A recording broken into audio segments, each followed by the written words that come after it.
திருவாசகம். நன்றாக நால்வர்க்கும் நான் மறையன் பொருளை அன்றாடின் கேளிருந்தங்கு அறமுறை தான் காணேடி.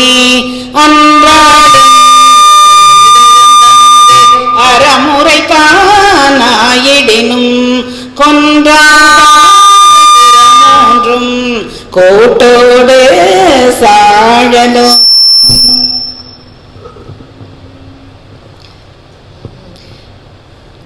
நீரணி பவள குன்றமே நின்ற நெற்றிகண் உடையதோர் நெருப்பே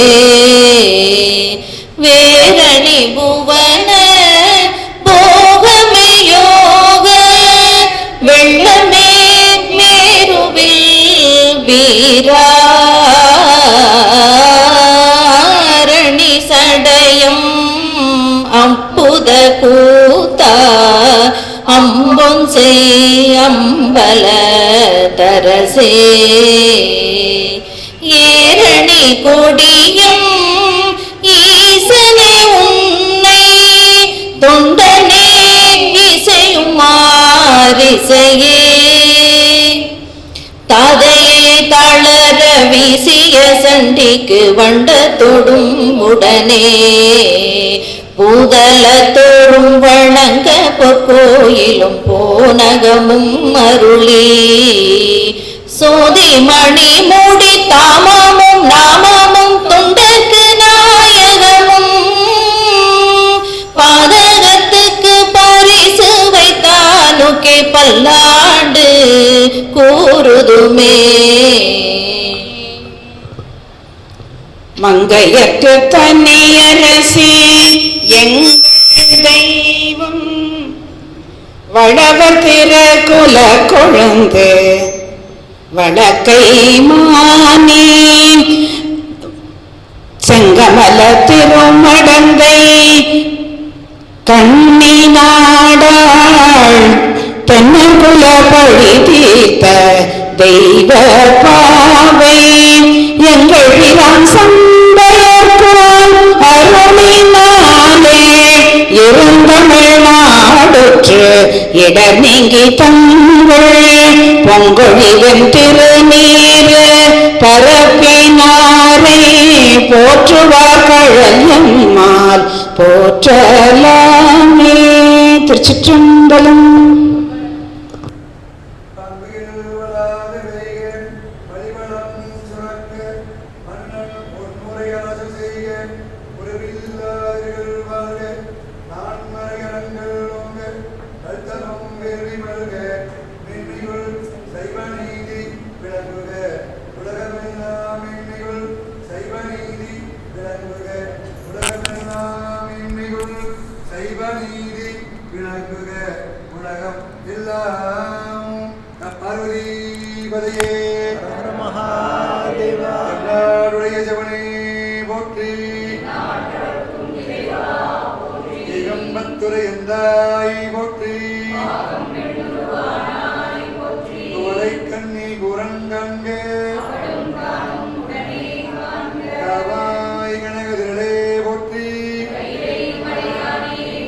திருச்சிற்றம்பலம். கள்ளி முதுகாட்டில் ஆடிகண்டாய் காலனையும் காலாக்கடந்தான் கண்டாய் புள்ளியுளை மானின் தோலான் கண்டாய் புலியுரி சேராடை புனிதன் கண்டாய்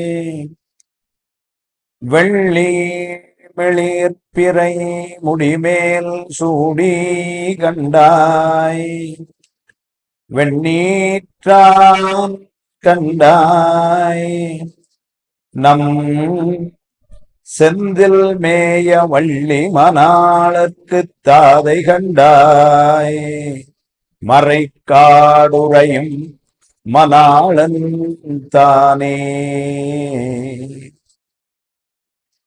கருணை ஒளி திருமுகத்தில் திருநேற்றுணுதலும் கண்டாரை வசப்படுத்த கனிந்த வாயழகும் பெருமை தருதுறவோடு பொறையுளத்தில் பொறுத்தே பிஞகனார் மலத்தாள்கள் பிரியாத மனமும் மறுவினர்கள் அகலாத ஞானமே வடிவான் வளதுரைசை சிவஞான மாமுனிவன் மலத்தால் ஒருபொழுதும் நீங்காமல் எமது உளத்தில் சிரத்தில் ஓதிடும் நாவினில் என்றும் உண்ணி வைத்தே உரைப்பான். திருச்சிற்றம்பலம். பெருந்துறையில் சிவபெருமான் அருளுதலும் பெருங்கருணை பெற்றி நோக்கி கரைந்து கரைந்து இரு கண்ணீர் மலைவார துரிய நிலை கடந்து போந்து திருந்து பெரும் சிவபோக கொழுந்தேறல் வாய்மடுத்து தேக்கி செம்மாந்து இருந்தருளும் பெருங்கீர்த்தி வாதவுடடிகள் அடியினைகள் போற்றி. எல்லாம் வல்ல இறைவன் திருவருளை சிறமேற்கொண்டு திரு கைலாய பரம்பரை திருவாவடுதுறை ஆதீனம் ஸ்ரீ குருமகா சன்னிதானங்களுடைய பொன்னார் திருவடி கமலங்களுக்கும் சைவத்தின் குலதெய்வமாய் விளங்குகின்ற மாதவ சிவஞான சுவாமிகளுடைய திருவடிகளுக்கும் என்னை நெறியிலே ஈடுபடுத்தி ஆண்டருளை என்ற குருநாதர் தங்கவேல் சுவாமிகளுடைய திருவடிகளுக்கும் மனம் மொழி மெய் ஆகிய முக்கர்ண வணக்கங்களை மிக பணிவோடு தெரிவித்து வாரந்தோறும் நடைபெறுகின்ற இந்த வாதவூர புராணம் சிந்தனையை தொடர்ந்து நடத்துவதற்கு துணையாயிருக்கின்ற பெரியவர்கள், கலந்து சிறப்பிக்கின்ற அடியாறு பெருமக்கள் அனைவரது திருவடிகளுக்கும் எனது அன்பான பணிவான வணக்கங்களை தெரிவித்து மகிழ்கின்றேன். நம்முடைய கடவுள் மாமுனிவர் அருளி செய்த இந்த புராணத்திலே வழக்கம் போல காப்பு செய்களோடு நம்முடைய சிந்தனை துவங்கும்.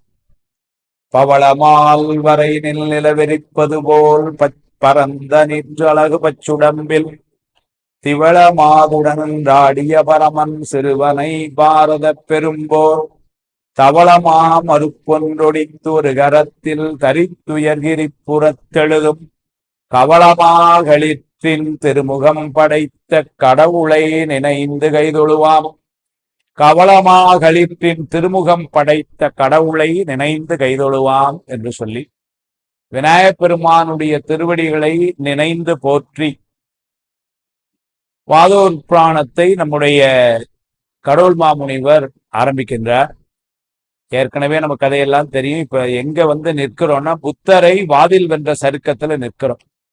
சருக்கம் என்று சொன்னால் இங்கே நம்ம ஆரம்பிக்கும் பொழுதே மந்திரி சருக்கத்துல கதையை ஆரம்பிச்சு வாதவூரிலே தோன்றினார், மதுரையிலே மந்திரி ஆனார்னு அதுல இருந்து ஆரம்பிச்சு மந்திரி சருக்கம். அதன் பின்னர் குதிரை வாங்கிறதுக்காக திருப்பெருந்துறை போனார். போன இடத்துல சுவாமி ஆட்கொண்டார். அந்த நிகழ்வுகளை எல்லாம் திருப்பெருந்துறை சருக்கத்திலே பார்த்து அதன் பின்னர் இவருக்காக அவர் குதிரையை வாங்கி கொண்டு வந்தார் மன்னர் சுவாமி.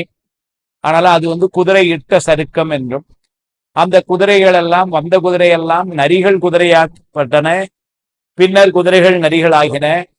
அந்த நிகழ்வுகளை எல்லாம் வைகையிலே வெள்ளம் வர அதை சுவாமியே வந்திப்பாட்டிக்காக அடைத்த அந்த ஒரு நிகழ்வெல்லாம் மண் சுமந்த சருக்கம் என்றும், அதெல்லாம் முடிந்த பின்னர் இந்த நாட்டை நீங்களே ஆள வேண்டும் என்று பாண்டிய மன்னன் கேட்டுக்கொண்டதையும் கூட மாணிக்கவாசகர் அன்புடனே மறுத்து திருப்பெருந்துறையிலேயே போய் வழிபாட்டிலேயே இருக்க வேண்டும் என்று விரும்பினதுனால அதற்கு மன்னர் இசைந்து திருப்பெருந்துறைக்கு இவர் வாரார். வர்ற இடத்துல அங்க சுவாமி இவருக்கா அங்கேயும் காத்திருக்கிறார். ஒரு அருமையான இடம் அதெல்லாம். ஏன்னு சொன்னால் இவ்வளவு செய்த சுவாமி இன்னும் போகல. அதுதான் பெரிய சிறப்பு. இதெல்லாம் புராணம் மூலமா நமக்கு கிடைக்கிற பாடம். அவன் ஆட்கொள்வதற்கு வந்தான். திருப்பெருந்துறையிலே தீட்சை கொடுத்த போதே ஆட்கொள்ற நிகழ்வு நடந்தது. அவனாலேயே ஆட்கொள்ளப்பட்ட இந்த ஆன்மா அதனால பக்குவத்தால் உயர்ந்து விட்டது. ஆட்கொள்வதற்கே இருவுணைப்பு இருந்திருக்க வேண்டும். அதனால மலபரிவாம் சத்தினை பாதம் அவனுடைய பார்வையிலேயே அதெல்லாம் நடந்தது. ஆனால் அவன் பார்த்தவர்கள இவரும் சொல்லிட்டார், இணையார் திருவடி என் தலைமேல் வைத்தலுமே துணையான சுற்றங்கள் அத்தனையும் துறந்தொழிந்தேன்னு தான் பேசுறார். மந்திர தீட்சை கொடுக்கப்பட்டது. சிவாய நம என பெற்றேன் தேனாய் என் அமுதமாய் தித்திக்கும் சிவபெருமான் தானே எனது உளம் புகுந்துங்கிறார். அதனால இதுவெல்லாம் நிகழ்வு நடந்தது அப்படின்னு சொன்னா நேர முக்தி இன்பம் தான். ஆனா சுவாமி என்ன பண்றான், இவருக்காக திரும்ப திருப்பெருந்துறையில காத்திருக்கிறான். ஏன்னா இவரை வச்சு இன்னும் சில காரியங்கள் ஆக வேண்டி இருக்கின்றன. அதை சுவாமி எப்ப முடிவு பண்றான்னு சொல்றார், திருவிழாப்பணத்துல சொல்றார். இது எப்ப இந்த மன்னர் கொடுத்த பொன்னெல்லாம் கொண்டுகிட்டு தன்னுடைய ஆலவாய் கோயிலுக்குள்ள போய் வழிபாடு செய்யறாரோ, இதெல்லாம் எடுத்துக்கிட்டு நான் அங்க போறேன்னு நேர இங்க உள்ள புராணம் படி 49 கோடி பொண்ணு அதை எடுத்துக்கொண்டு முதல்ல நேரம் ஆலவாய் அண்ணல்கிட்ட தான் போய் வழிபாடு செய்யறார். இவர் வழிபாடு செய்யறார், இந்த பொன்னெல்லாம் உமக்கும் ஐம்பொறியை அடக்கிய உம்முடைய அடியார்க்கும் ஆகுக என்று இவர் வழிபாடு செய்யறார். இவர் இப்படி வழிபாடு செய்ய அவன் அப்பமே முடிவு பண்ணானா, இந்த ஆன்மா வச்சுதான் நம்ம சில வேலைகளை செய்து வேண்டும். அது சொல்றாரு செய்தியை. அதனால அந்த செய்திகள் எல்லாம் இன்னும் பாக்கி இருக்கிறதுனால என்ன பண்ணா சுவாமி அங்க காத்திருக்கிறார். இது நமக்கு ஒரு பெரிய செய்தி என்னன்னா, இப்ப நாம சில பேருக்கு உதவி செய்வோம், அந்த நேரத்துல உன்னை செய்யறோம். ஆனா ஞானசம்பந்தர் நம்ம காட்டின வரலாறு அப்படி இல்லை. அவங்களுக்கு என்ன தேவையோ முற்றிலும் கூட இருந்து செஞ்சுட்டு போனோம்.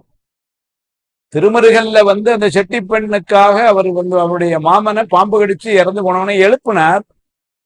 வழிபாடு என்பது அதுதான். அந்த அம்மாவுக்கு கூட கூட்டிட்டு வந்த பையன் அவன் இறந்து போயிட்டான் பாம்பு கடிச்சு. அதனால இப்ப இவர் சடையா எனுமால் பாடுறாரு, பாடி எழுப்புறாரு. எழுப்புன உடனே அந்த அம்மாவுக்கு ரொம்ப சந்தோஷம். சரி நல்லா இருங்க நீங்க அப்படின்ட்டு போகல. எதுக்காக இவங்க வந்தாங்கன்னா திருமணம் பண்ணணும்னு வந்தவங்க. அந்த திருமணம் நடக்கல. இப்போ என்ன பண்ணாரு, ஞானசம்பந்தர் திருமணம் நடத்தி வைக்கிறாரு. அவருக்கு அங்க வேலையே இல்லாது. எழுப்புனது சரி, அந்த பெண்ணு மேல உள்ள ஒரு கருணையினால செஞ்சார். எழுப்பிட்டு சரிம்மா பத்திரமா போங்க நல்லா இருங்க அப்படின்னு சொல்லிட்டு நம்ம வாப்பா நம்ம அடுத்த கோயில் போவோம்னு பாடிட்டு போயிருந்திருக்கலாம். எது ஒன்றோ அதை முற்று பெறும் வரைக்கும் இருந்து உதவி செய்யணுங்கிறத சமய தலைவர்கள் காட்டார். திருவெளிமலையில போனாங்க, பஞ்சம் இருந்தது, நம்ம வழிபாடு செஞ்சோம் சரி அப்படின்னு அங்கிருந்து கிளம்பல. இவங்களுடைய எண்ணம் இப்படி இருந்து கடைசி வரைக்கும் உதவணும்னா சுவாமியுடைய திருவள்ளமும் பாருங்க. இவங்க 2 பேருக்கு என்ன பண்ணிருக்கலாம், ஒரு 1000 பொற்காசு கொடுத்து எல்லாத்துக்கும் அங்க வேண்டியதை பண்ணி கொடுத்துட்டு நீங்க கிளம்புங்க அப்படின்னு சொல்லியிருக்கலாம். இல்ல, நாளும் ஒரு காசு கொடுக்கலாம். ஏன்னா அது தினம் இருந்து அங்க செய்யணும். அந்த பணியை அப்படி இருந்து செய்து பஞ்சம் நீங்கும் வரைக்கும் 2 பேர் இங்க ஏறிங்க அப்படின்னு சொல்லி உட்கார வச்சு தினமும் ஒரு காசா கொடுத்தான். இல்லைன்னா கொடுத்தவன் என்ன பண்ணிருக்கலாம், திருவாரூர்ல கொடுத்தவன் தானே 1000 காசு அல்ல குறையாத பொற்களையே கொடுத்த அந்த திருக்கரங்கள் தானே. இங்கே அதே மாதிரி 2 பேருக்கு கொடுத்துருக்கலாமே. கொடுத்ததை செய்யுங்கன்னு சொல்லல, செய்யல. ஏன்னாரு இருந்து அதை செய்யணும். இத சுவாமி இங்க செஞ்சு காட்டினத இந்த வரலாறு எங்க காட்டுது, திருப்பெருந்துறை வர்ற வரைக்கும் அவங்க உட்கார்ந்து இருக்கிறாங்க. வந்தார சந்திக்கிறார். சந்திக்கும் பொழுதுதான் சொல்றார், அதற்கு இதையெல்லாம் இந்த 999 சிவகணங்களும் நாளைக்கு நான் மேல போன அப்புறம் கொஞ்ச நாள் இங்க இருந்துட்டு மேல வருவாங்க.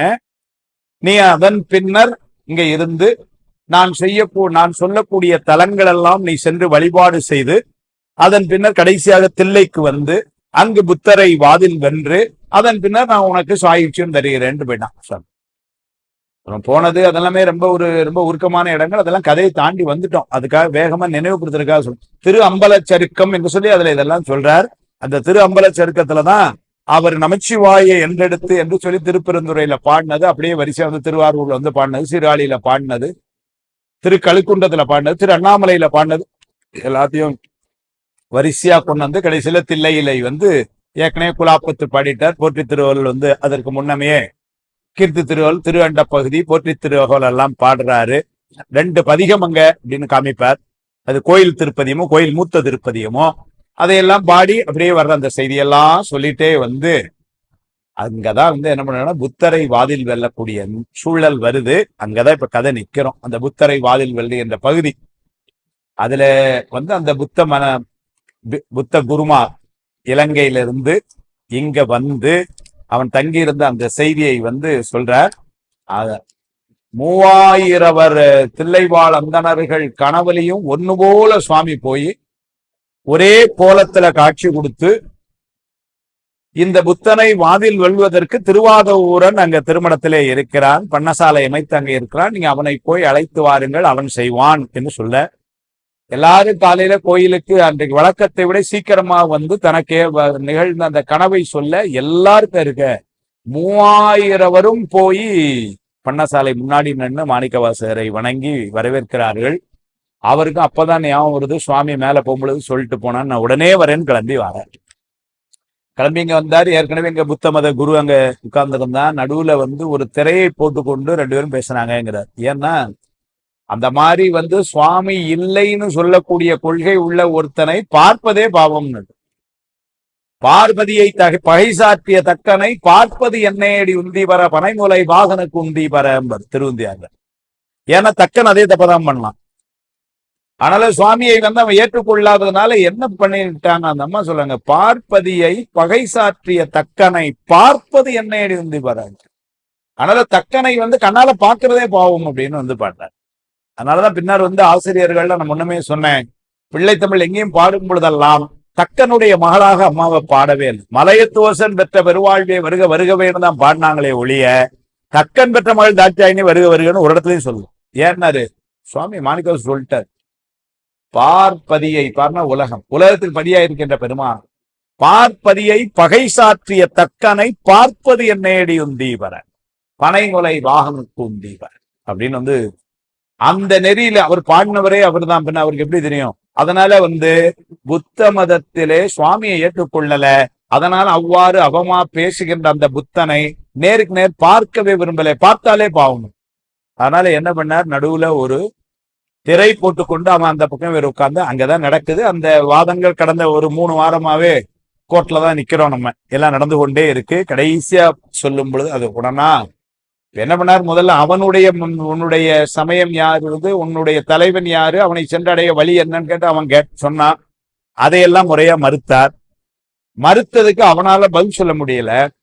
இப்ப அவன் என்ன சொல்லிட்டான், உங்க கடவுள் யாரு, உங்க கடவுளை அடையிறதுக்கு வழி என்ன, அதை சொல்லுங்கன்னா இவர் சொன்னார். அதையெல்லாம் தான் இவர் சொன்னாரு. இப்ப சொன்ன உடனே அவன் என்ன பண்றான், அதுல அவன் ஒன்னா கேள்வி கேட்கிறான். இவர் முதல்ல எங்க பெருமான் ஜபமாலை வச்சிருந்தார்னாரு. அவன் அதுக்கு உடனே ஒரு கேள்வியை கேட்டான், ஜபமாலை வைத்துக் கொண்டு ஒருத்தரை ஜெபித்துக் கொண்டு இருக்கிறாருன்னா அப்ப அவருக்கு மேல ஒருத்தர் இருக்காருன்னு அர்த்தம் அல்லவா அப்படின்னு கேட்கிறான். இப்படி ஒவ்வொரு கேள்வியா வருது. அந்த கேள்விக்கெல்லாம் இவர் பதில் சொல்றார். இந்த கேள்வியெல்லாம் நீ கேட்கறதுக்கு அவன் என்ன பண்ணா, அவன் மறுத்ததுக்கு இவர் அவனை மறுத்த போது அவனால பதில் சொல்ல முடியல. ஆனா இங்க நயம் எப்படி இருந்தா, இவன் கேட்கின்ற இந்த கேள்விகளுக்கெல்லாம் இப்போ மாணிக்கவாசகர் பதில் சொல்றார். ஜபமாலை கொண்டிருந்ததெல்லாம் கூட பயிற்சியை கொடுக்கின்ற ஒரு ஆசிரியர் அவர் கையில ஆயுதத்தை கையில வச்சிருப்பார்ல, அது மாதிரி நாம ஜபமாலைய விடணுங்கிறதுக்காக அதை எவ்வாறு என்று காட்டுவதற்கு சுவாமி கையில வைத்திருக்கிறான்னு காரணம் சொன்னார். அவன் இந்த மாதிரி உலகத்தாருக்கு முன்னாடி இப்படி டான்ஸ் ஆடுறானே, அதெல்லாம் ஒரு பெரிய இதுவா அப்படின்னு அவன் கேட்கிறான். அதுக்கு பதில் சொல்ற, அவன் நடனம் ஆடுவதெல்லாம் நமக்காக, நம்முடைய பிறவி நீங்குவதற்காக. சிவபிரகாசு சொல்லு, நீங்கள் அரும் பவத்தொடர்ச்சி நீங்க மன்றுள் நின்று இமையோர் துதிசெய்ய நிறுத்தம் செய்யும். அப்படி நடனம் ஆடுறது எதுக்குன்னாரு, சுவாமி நமக்காக ஆடிக்கொண்டிருக்கிறான். அவன் அவ்வாறு ஆடுறது மட்டும் இல்ல, அதெல்லாம் உனக்கு தெரியாதுங்கிறார். அவனுக்கு தெரியாதுங்கிறத எப்படி மறைமுகமா சொல்வாரு, அவன் யாரு முன்னாடி அந்த நடனம் ஆடுறான் அப்படின்னா தவம் செய்தவர்களுக்கு கிடைக்கும், ஏனைக்கு ஒரு இது கிடைக்காது. அதனால சொல்றார், ஈட்டிய தவப்பையன் இல்லாதவர்கள் போல் உன் நாட்டமுடைய யார் எது நடித்திடுவன் என்றாய் அப்படின்னா, ஈட்டமில் தவப்பயன் இல்லாதவர்கள். ஏன்னாரு எப்ப அவன் குருநாதரா வருவாங்கிறதுக்கே ஒரு ஸ்டாண்ட் போட்டு வச்சாரு சிவபிரகாசம் ஆசிரியர். அது நம்முடைய தவ பயனால் வரும்னார். ஈட்டிய தவத்தினாலே இறையரும் குருவாய் கூட்டிடும் குறுகிடுமாறே, கூட்டிடும் இவற்றை நீக்கி குறைகள் குறுகுமாறே என்படும். ஈட்டிய தவத்தினாலே இறையரும் குருவாய் கூட்டிடும் அவற்றை நீக்கி அப்படின்னா இந்த கருவிகரணங்களை எல்லாம் நீக்கி குறைகளல் குறுகுமாறே என்று சிவபிரகாசம். அப்ப அந்த ஈட்டிய தவம் என்பது அது மெய்கண்டா சொன்னது. ஞானம் பெறணும் சுவாமி வரணும்னாரு, முச்சை தவத்தால் ஞானம் நிகழும் என்றவார் சொல்றாரு. அது அப்படியே சிவபிரகாசாசிரியர். அதனால இங்க என்ன பண்ணார் வாதூர் புராணத்துல, அப்ப ஞானம் பெற்றவர்கள் எப்படி இருப்பார்கள் அப்படின்னு சொன்னா தவம் செய்தவர்களா இருக்கணும். நீ தவம் செய்யாதவன், அதனால தவம் செய்கிறவர்களுக்கு தான் நடனம் கிடைக்கும், உனக்கு அதை பத்தி புரியாதுன்னு ஈட்டிய தவப்பயன் இல்லாதவர்கள் போல் உன் நாட்டமுடையார் எதிர் நடித்திடுவன் என்றாய். காட்ட அனல் போல் உடல் கலந்து உயிரையெல்லாம் ஆட்டும் ஒரு நட்டுவன் எம் அண்ணல் என என்னாய். அனல காட்ட அனல் போல், காட்டம்னா விறகு, அந்த விரையில இருக்கக்கூடிய தீ மாதிரி சுவாமி நம்மளோடு கலந்து உள்ளே இருக்கிறான் என்றெல்லாம் சொன்னார். அப்படி நீற்றினை அணிந்தது எதற்கு?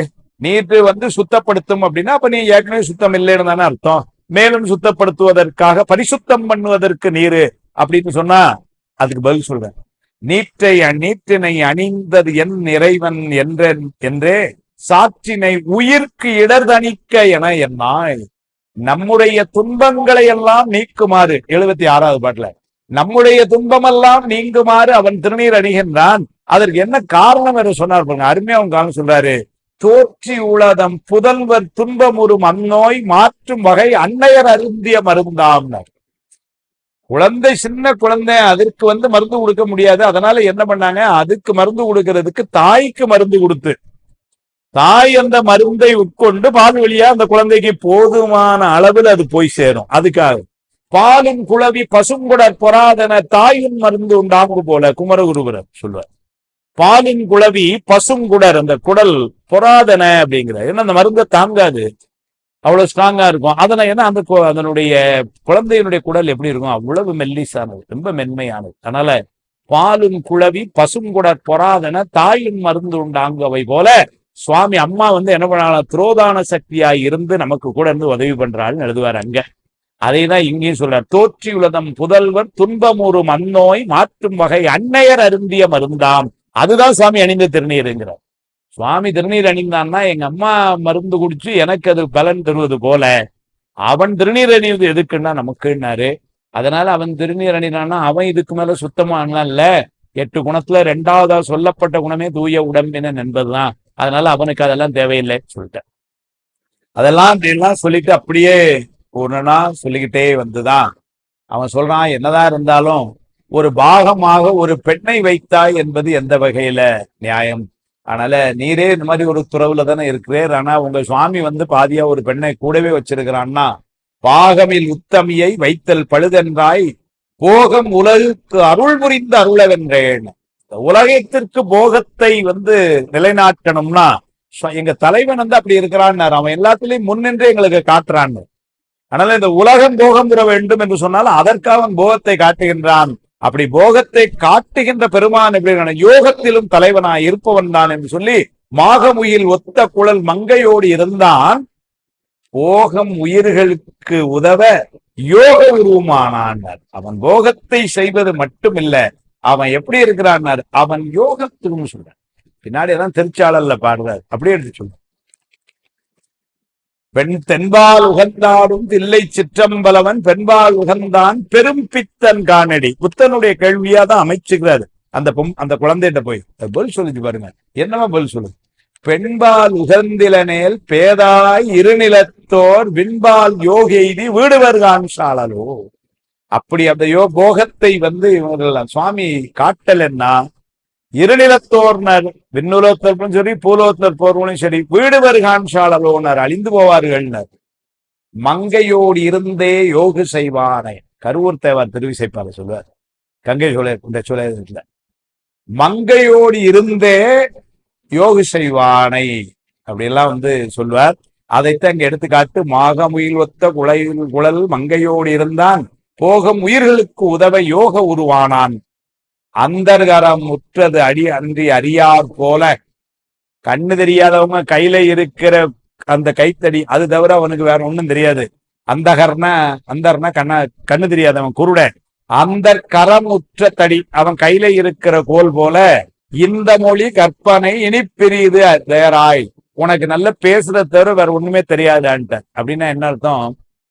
அந்தகருடைய கண் குருடு, அது மாதிரி உன்னுடைய அறிவுன்னு விரியலன்னு அர்த்தம். அதனால இதெல்லாம் உனக்கு தெரியல சொல்லி, மைந்து புனை சந்தவிடையார் மலரின் மண்ணும் கந்தமன நின்ற நிலை கண்டிலை எல்லாய். இதெல்லாம் உனக்கு தெரியல. பரமசிவன் எப்படி இருக்கிறான்? ஆன்மாக்களோடு பூவிலே மனம் போல நம்மோடு கலந்திருக்கிறான். அத்வைதத்தை சொல்லிட்டான். சுவாமி எப்படி இருக்கிறான் அப்படின்னா, நம்மோடு அவன் இருக்கும் இடம் என்கின்ற அளவிலே ஒன்றாய் கலந்தும், அறிவிக்கும் முறையிலே வேறாயிருந்தும், நாம் அனுபவிக்கும் முறையிலே உடனாயிருந்தும், அப்படியெல்லாம் அவன் அத்விதமாய் ஒன்றாயும் வேறாயும் உடனாயும் இருக்கிறான்னு ஏற்கனவே ஞான சம்பந்தெல்லாம் சொல்லிட்டு போட்டேன். ஈராய் பெண் ஒன்றாய் இரு குணம் ஒன்றாய் மாறாமறை நான்காய் வருபூதம் அவை ஐந்தாய் ஆறார் சுவை ஏழோசையோடு எட்டு திசை தானாய் வேறாய் உடனானிடம் விழிமழலைய. அப்படி ஒன்றாயும் வேறாயும் உடனாயும் தான் நீத்தல் விண்ணப்பத்திலும் இவரும் ஆரம்பிக்கும் பொழுதே கடையவனேனை கருணையினால் கலந்து என்கின்ற வகையில ஒன்றாயும் ஆண்டு என்பதனால வேறாயும் ஆண்டு கொண்ட விடையவனே விட்டிடுதி கண்டாய் விரல் வேங்கையின் தோல் உடையவனே மன்னம் உத்தரகோசமங்கைக்கு அரசே சடையவனே தளர்ந்தேன் எம்பிரான் என்னை தாங்கிக் கொள்ளே என்கின்ற பொழுது உடனாயும் என்று சொல்லி அந்த அத்விதத்தை அங்க காட்டினார். அதையெல்லாம் ஒரே வார்த்தையில மைந்து முனை சந்தவிடையான் மலரின் மண்ணும் கந்தமென. மலரின் மண்ணும் கந்தம் என்று சொல். கந்தம்னா வாசம், மலர்ல இருக்கிற வாசம் போல அப்படின்னு அதை விட்டு பிரிக்க முடியாது. அது போல சுவாமி இந்த உயிர்களோடு அப்படி உடனாய் கூடவே இருக்கிறான்.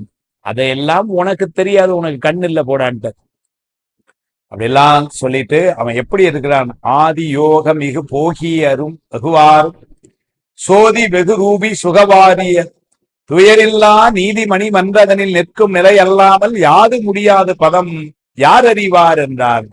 அவனுடைய கோலத்தை யாரால அறிய முடியும்? ஏனென்று சொன்னால் அவன் எப்படி இருக்கிறான். அவன் உருவத் திருமேனியாக 4 திருமேனியும் இருக்கிறான், அருவத் திருமேனியாக 4 இருக்கிறான், அருவுருவத் திருமேனியாக ஒன்று இருக்கிறான். நவம் தரும் பேதமாய் நாதனார் நடிப்பர் என்பர் சித்தியார். இப்படி எல்லாம் 9 திருமேனியார். அப்படியெல்லாம் எதுக்குன்னார் சித்தியார் சொல்ல. அவன் அந்த மாதிரி தனித்தனியா இருந்து அதெல்லாம் யாருக்காக அப்படின்னு ஒரே வார்த்தை சொன்னார். உருமேனி தரித்து கொண்டது என்பதுவும் உரியிறந்த அருமேனி தரித்ததுவும் அதுவும் நம் கண்டோம். அருவுரு ஆன போது நம்தம் அருவுரு ஆன போது திருமேனி உபயம் பிறந்தோம். இதெல்லாம் எதுக்குன்னார். செப்பிய 3ம் ஒரே வார்த்தை கொண்டார். நம் தம் கருமேனி கழிக்க வந்த கருணையின் வடிவுகான. அவன் உருவத் திருமேனியானது, அருவத் திருமேனியானது, அருவுருவத் திருமேனியானது. அந்த எல்லாமே 3ம் செப்பிய 3ம் எதுக்குன்னா நம் தம் கருமேனி கழிக்க வந்த கருணையின் வடிவுகானே என்றெல்லாம் சொல்வார். அது மட்டும் இல்ல, சித்தியார்ல 2ஆம் சூத்திரத்துல சொல்லும் பொழுது 1ஆம் சூத்திரத்திலே ஒரு இடத்துல சொல்வார். அவனை அவனுடைய தன்மையை நம்மால அறிய முடியாது. அதுக்கு ஒரு வார்த்தை சொல்வார். சீலமோ உலகம் போல் தெரிப்பது அரிது என்பது. சீலமோன்னா அவனுடைய புகழ இந்த உலகம் மாதிரி நம்மளால அறிய முடியுமோ? சீலமோ உலகம் போல் தெரிப்பது அரிது அதற்கு கோலமும் அறிவாரில்லை ஆயினும் கூற கேள்வி. அவனுடைய கோலம் என்னன்னு சொல்ல முடியாது. ஏன்னா அவனுடைய சிறப்பியல்பு அப்படித்தானே. அதுபல சுவையன அமுதன அரிதற்கு அரிதன எளிதன அமரரும் அறியார். அவ்வளவுதானே அவனுக்கு. ஆனால் அவனை யாருன்னு யாரால சொல்ல முடியும்? மனம் வாக்குக்கெல்லாம் எட்டாதவன் சொன்ன. சிந்தனைக்கும் அறியாய் எங்கள் முன் ஏதங்கள் அறுத்து எம்மை ஆண்டருள் புரியும் எம்பெருமான் பள்ளி எழுந்தருளாயே. அப்படிதானே பேசுற. சிந்திப்பரியன சிந்திப்பவர்க்கு அதுக்கப்புறம் முதல்ல ஆனா அறியறது ரொம்ப கடினம். அதெல்லாம் சொல்றாரு. கோலமும் அறிவாரில்லை ஆயினும் கூற கேள்வி ஞானம் ஏழினையும் தந்து நிறுத்தி பின் நாசம் பண்ணும் காலமே ஒரு கொள்னி நிலை செயல் கடவுள் காணே என்பர். இதெல்லாம் சித்தியார்ல சொல்வார். அந்த செய்தியெல்லாம் இங்க 80வது பாட்டுல அவனுக்கு எல்லாத்தையும் காட்டி கடைசியில என்ன பண்ணார். இந்த இடத்துலதான் போன வாரம் கொண்டு முடிச்சோம்.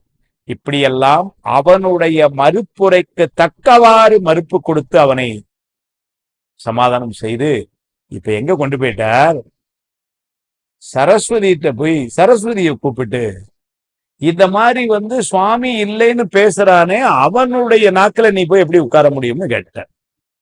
இதுதான் ரொம்ப உச்சம். அப்படி சொல்றாரு 81ஆம் பாட்டுல. மைந்தர் மடவார் தமது வாக்கு இறைவினியே இந்த வகை பொய்மொழி எம்புவதன் என்றே அந்த விளவாகிய அருங்கலைகள் வல்லார் முந்துகலை மாதினை முனிந்து இது மொழிந்தார். நேரம் சொல்ற. மைந்தர்னா ஆடவர்கள், மடவார் பெண்கள். அவங்களுக்கு எல்லாத்துக்குமே அப்படின்னா எல்லாருக்கும் நம்முடைய வாக்குக்கு இறைவி யாருன்னா கலைவான். ஒருத்தர் நல்ல பேசினாலே என்ன சொல்றோம்? சார் சரஸ்வதி நாட்கள் தாண்டவம் ஆடுதுன்னு இல்லைங்களா? நல்ல பேசினாங்க, நல்ல பாடினாங்க. ஆனால மைந்தர் மடவார் தமது வாக்கு இறைவி நீயே இந்த வகை பொய்மொழி எம்புவதன் என்றே இவன் இப்படியெல்லாம் பொய் சொல்லிக்கிட்டு இருக்கிறானே, என்ன பொய் சொல்றான்? உலகத்துக்கெல்லாம் பெருமானாய் இருக்கின்ற அப்படிப்பட்ட ஒரு பொருளை இல்லை என்று சொல்லுகிறான், அது பொய் தானே. அதனால அந்த இவ்வாறு அவன் பொய் சொல்லி கொண்டிருக்கிறானே. அந்த நிலவாகிய அருங்கலைகள் வல்லார், மாணிக்கவாசகர் எவ்வளவு பெரிய ஒரு புகழ் கொடுத்தார் பாருங்க. அந்த நிலவாகிய அருங்கலைகள்னர், எல்லா கலைகளுக்கும், கலைகள்னா நூல் என்று பொருள், ஞானம் கலைகள் என்று சொன்னால் ஆகமம் என்று பொருள். அப்படின்னா எல்லாத்துக்கும் இரு ஓமையிலா கலைஞானம் உணர்வறிய மெஞ்ஞானம் தவம் உணர்வர் சம்பந்தர் தாம் உணர்ந்தார் அந்நிலை. பால் குடிச்ச உடனே கிடைச்ச நிகழ்ச்சி இது. எங்கன்னாரு திருவடி தீட்சையை கொடுத்துட்டு அங்கே எல்லாம் வந்துருச்சு உள்ள. அதனால இவர் எப்படி சொன்னார் பாருங்க, அந்தமிலமாகிய அருங்கலைகள், முடிவில்லாத அந்த கலைகளுக்கெல்லாம் தலைமையா, அப்படின்னா எல்லா கலைகளுக்கும் தலைமையா இருக்கிறார். அந்தமிலமாகிய அருங்கலைகள் வல்லார் மாணிக்கவாசகர் முந்து கலை மாதினை முனிந்துன்னு போட்ட ஒரு வார்த்தை. முனிந்துனா கோபித்துன்னு. சரஸ்வதியை பார்த்து கோபப்படுற அளவுக்கு ஒரு உரிமையும் தைரியமும் யாருக்கு உண்டுனார்? மாணிக்கவாசகர். இந்த ஒரு இடமே என்ன தோணுதுன்னா, அவரு வேற யாரும் இல்லை, சிவபெருமான் வந்தது வேற யாரும் இல்லை. சரி சார், சிவபெருமான் சிவபெருமானுக்கு உபதேசம் பண்ணுவாரான்னார். பண்ணுவார். திருவாரூர்ல அவருக்கு அவரே பூசை பண்ணார். ஏன்னாரு, நாமெல்லாம் பூசை பண்ணணுங்கிறது தெரியறதுக்காக. இன்றைக்கும் திருவாரூர் விழாவில் ஒரு நாள் உண்டு, அவருக்கு அவரே பூசை பண்ணுவோம். அதனால அப்ப என்ன பண்றது, அப்ப அந்த உபதேசம் எதுக்குன்னாரு, நாமெல்லாம் அந்த உபதேசம் பெறணும் என்பதை காட்டும் போது. அதனால அவரே அவருக்கு அப்படிதான் தெரியுது. சுவாமி தான் வந்திருக்கிறார். சில சித்தாந்த பெரியவர்கள் அதை அப்படியே சொல்றாங்க. திருத்தொண்ட தொகையில ஏன் மாணிக்கவாசகர பாடலை அப்படிங்கிறதுக்கு சென்னை சைவ சித்தாந்தம், நம்முடைய சென்னை பல்கலைக்கழகத்துடைய சைவ சித்தாந்தத்துடைய தலைவராக இருந்த ரத்ன சபாபதி ஐயா அவர்கள் ஒரு இடத்துல சொல்லும்போது அதான் காரணம் சொல்றார். சுந்தரமூர்த்தி சுவாமிகள் பாடியதெல்லாம் அடியார்களை, மாணிக்கவாசகர் அடியார் இல்ல, அது சிவம்ங்கிறார். அதனாலதான் அவரை பாடலை அப்படின்னே சொல்றார். அதனாலதான் நமக்கும் என்ன ஆகி போச்சு, பின்னாடி சேக்கலார் சுவாமிகள் திருவாயினால கேட்க முடியாம போயிடுச்சு. ஏன்னா அவர் பார்த்தார் மூல நூல் எதுவோ அதுலயே நின்றுட்டார். அதனால என்னாச்சு, மாணிக்கவாசருடைய வரலாறை கேட்கிற வாய்ப்பு நமக்கு கிடைக்காம போயிருச்சு. ஆனா அங்க அவர் சொல்றாரு, அது சிவபெருமான் தான் வந்தாருங்கிறார். சிவபெருமான் தான் மெய்கண்டாரா வந்தார். அது அருள்ந்தி சிவாச்சாரியர் சொல்றார். கண்ணுதலும் கண்டக்கரையும் கரந்தருளி மாக்கள் மலமகற்றும் மெய்கண்டான்கிறார். சோ இப்படி எல்லாம் சுவாமி தான், குருநாதர் தான் சுவாமியா வரும். யாரு குருநாதரா வருவார்? சுவாமி தான் வருவார். இரவாத இன்பத்து எமை இருத்த வேண்டி பிறவா முதல்வன் பிறந்து நரவாசல் தாருணால் புயத்து சம்பந்த நாதன் என்று பேரிலா நாதன் ஒரு பேர் முனைந்துங்கிறார் போற்றிப்பவருடைய. எம்மை ஆட்கொள்வதற்காகவே வந்தான் உமாவிசேச்சர் சொல்றார். யார? மறைஞான சம்பந்தர. இரவாத இன்பத்து எமை இருத்த வேண்டி நரவாரும் தாருலாவும் புயத்து, நல்ல வாசம் மிகுந்த மலர்கள் கொண்ட மாலையை அணிந்த நரவாரும் தாருலாவும் புயத்து சம்பந்த நாதன் என்று பேரிலா நாதன் ஒரு பேர் முனைந்து. பிறவா முதல்வன் பிறந்து முதல்ல, அப்புறம் என்ன சொல்றாரு, அவனுக்கு பேரெல்லாம் கிடையாது. சுவாமிக்கு எதுக்கு? ஒரு நாமம் ஓர் உருவம் ஒன்றும் இல்லாருக்கு 1000 திருநாமம் பாடி நாம் தெல்லையிடம் கொட்டாமோன்னு தான் பாடுறாரு. நாம தான் வச்சோம் பேர். 1000 பரவி வானோர் எத்துங்கிறது நம்ம வச்சது பின்னாடி. ஆனா அவனுக்கு பேர்லாம் ஒண்ணும் இல்லை. அது சொல்றாரு, பேரிலா நாதன். இந்த ஊருக்கு ஆதார் கார்டு கேட்பான், அதனால பேர் வேணும். அதுக்கு என்ன வச்சாருனாரு, சம்பந்த நாதன் என்று ஒரு பேர் முனைந்து. என்னமா சொல்றாரு. அப்போ சுவாமி தான் வந்தானே, அது மாதிரி இங்க அவர் தான் வந்தாருன்னு. ஏன்னா இல்லைன்னா கலைவாணியை போய் கோப்பட முடியும்னா யாரால முடியும்? முந்து கலை மாதினை முனிந்து இது மொழிந்தார். என்ன சொன்னாருங்கிறார். தொக்க நான் மறை சொல்லும் நீவை சொல்வது என் கலை மாதராய் தக்கன் வேள்வியில் உந்தன் நாசை தடிந்தது என்று மறப்பதே முக்கனான் அருள் இல்லை என்றிடு மூகர் நாவை அகன்று நீ நக்கனார் திரு ஆணை ஏகன நாம் மடந்தையும் அஞ்சினாள். தொக்க நான்மறை சொல்லும் நீ, 4 மறைகளையும் கூறிய நீ, 4 மறைகளையும் இடைவிடாது சொல்லிக் கொண்டிருப்பவன் யாருன்னா பிரம்மன். அந்த பிரம்மனுடைய துணைவியா இருப்பவள் நீ. அவனுடைய நாவிலே நின்று இந்த வேதங்களை சொல்லிக் கொண்டிருப்பவள் நீ.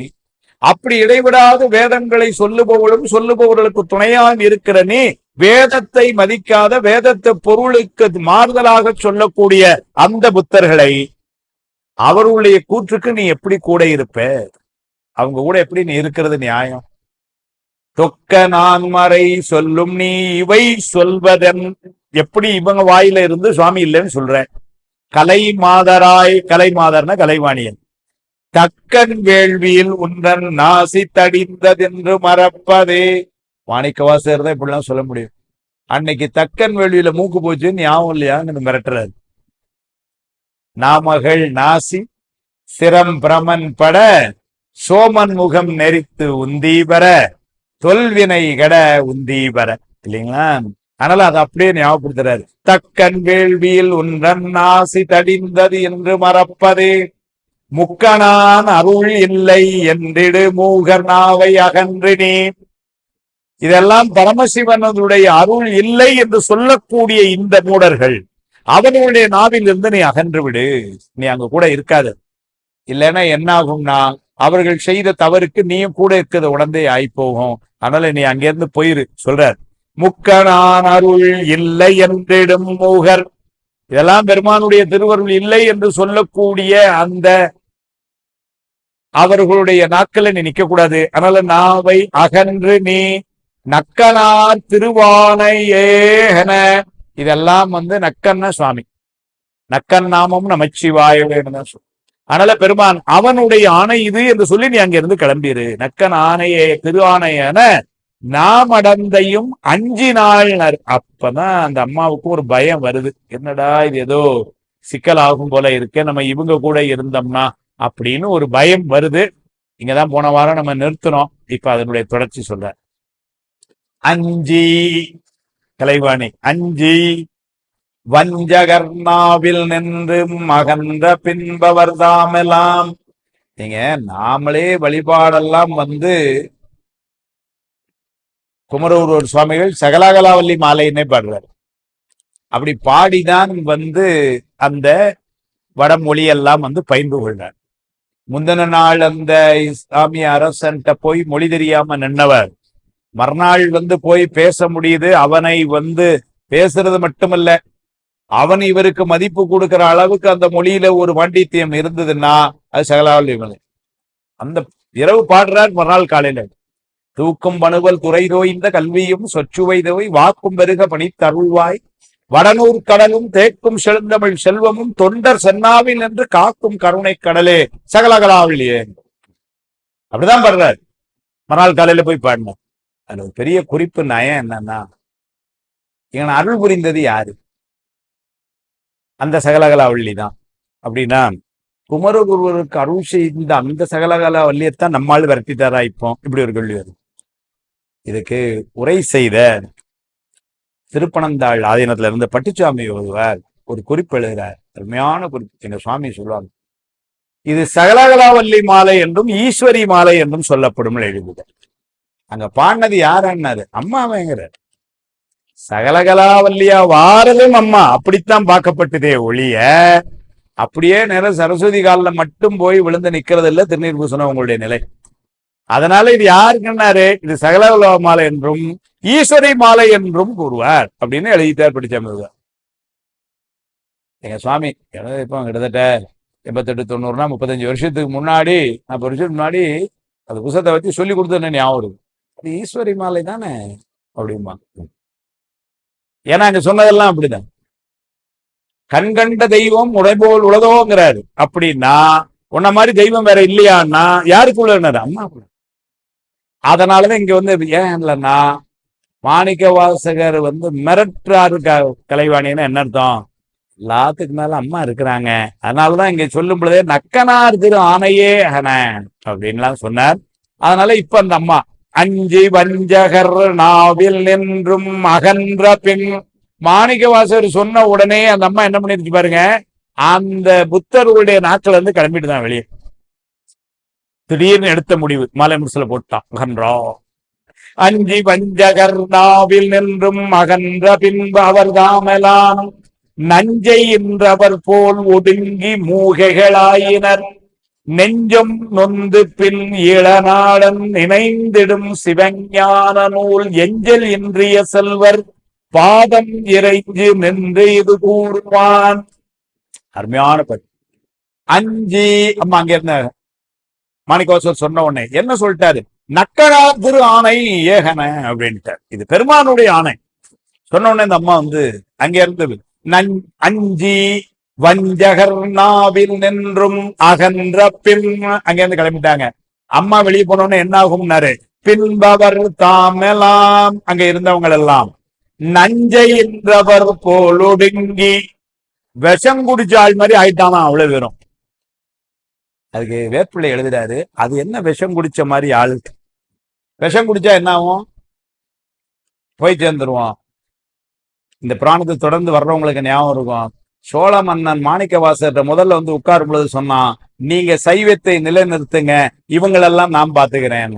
சோழ மன்னன் அப்படின்னா என்ன அர்த்தம்னா, நீங்க சைவம் வெல்லட்டும், இவங்களை எல்லாத்தையும் நான் க்ளோஸ் பண்ணிடுவேன். இப்ப அவங்களுக்கு அது ஞாபகம் வருது. என்ன புறம்னாரு, நம்மளை கொன்றுவாங்கன்னு தெரியுது. இப்போ அந்த பயம் வந்துதான் ஒரே எழுதும்போது எழுதுறாரு. அந்த பாட்டை நினைவு கூறுறாரு வேப்பிள்ளை. ஏன்னா சோழ மன்னன் அதுதான் நீங்க இந்த உரை ஆசிரியர்களுடைய நயமே நம்ம அடிக்கடி சொல்லிட்டே இருக்கிறோம்.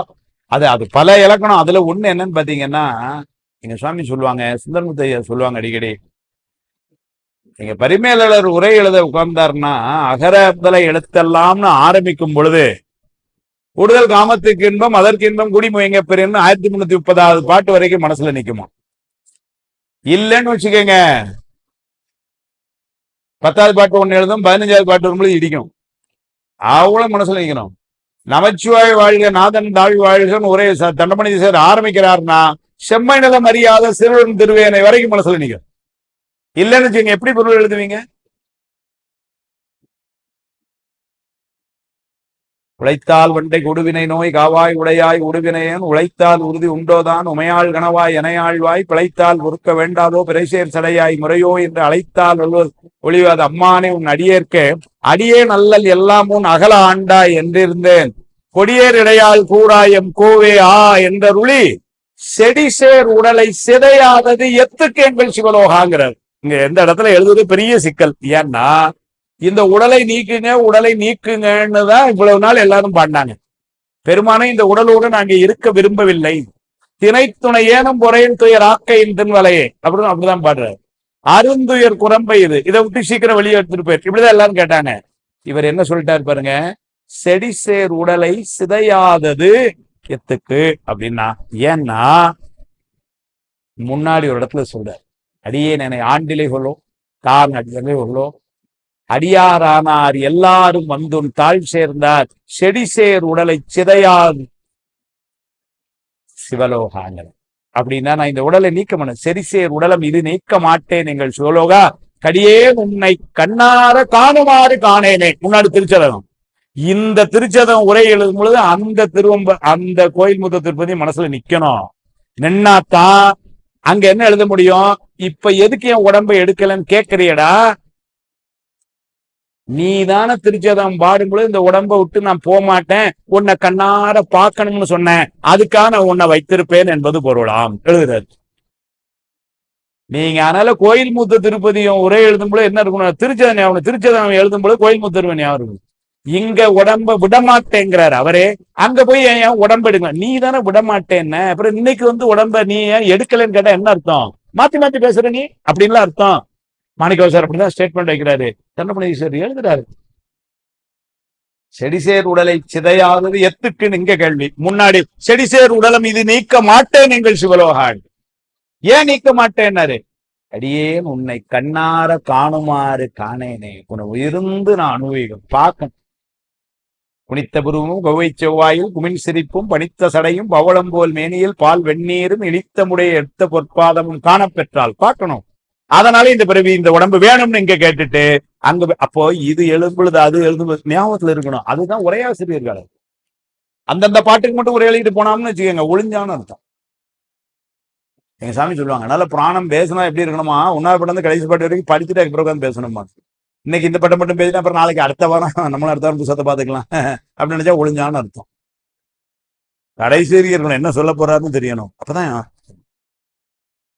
அதனால வேப்பிள்ளை என்ன பண்றாரு பாருங்க, இங்க உரை எழுதும் பொழுது சொல்றாரு, அந்த பண்ற இவங்க ஏன் நஞ்சைன்றவர் போல் ஒடுங்கி அப்படின்னா விஷம் குடிச்ச மாதிரி ஆயிட்டான், அவ்வளவு பேரும் நொந்து போய் இல்லையே.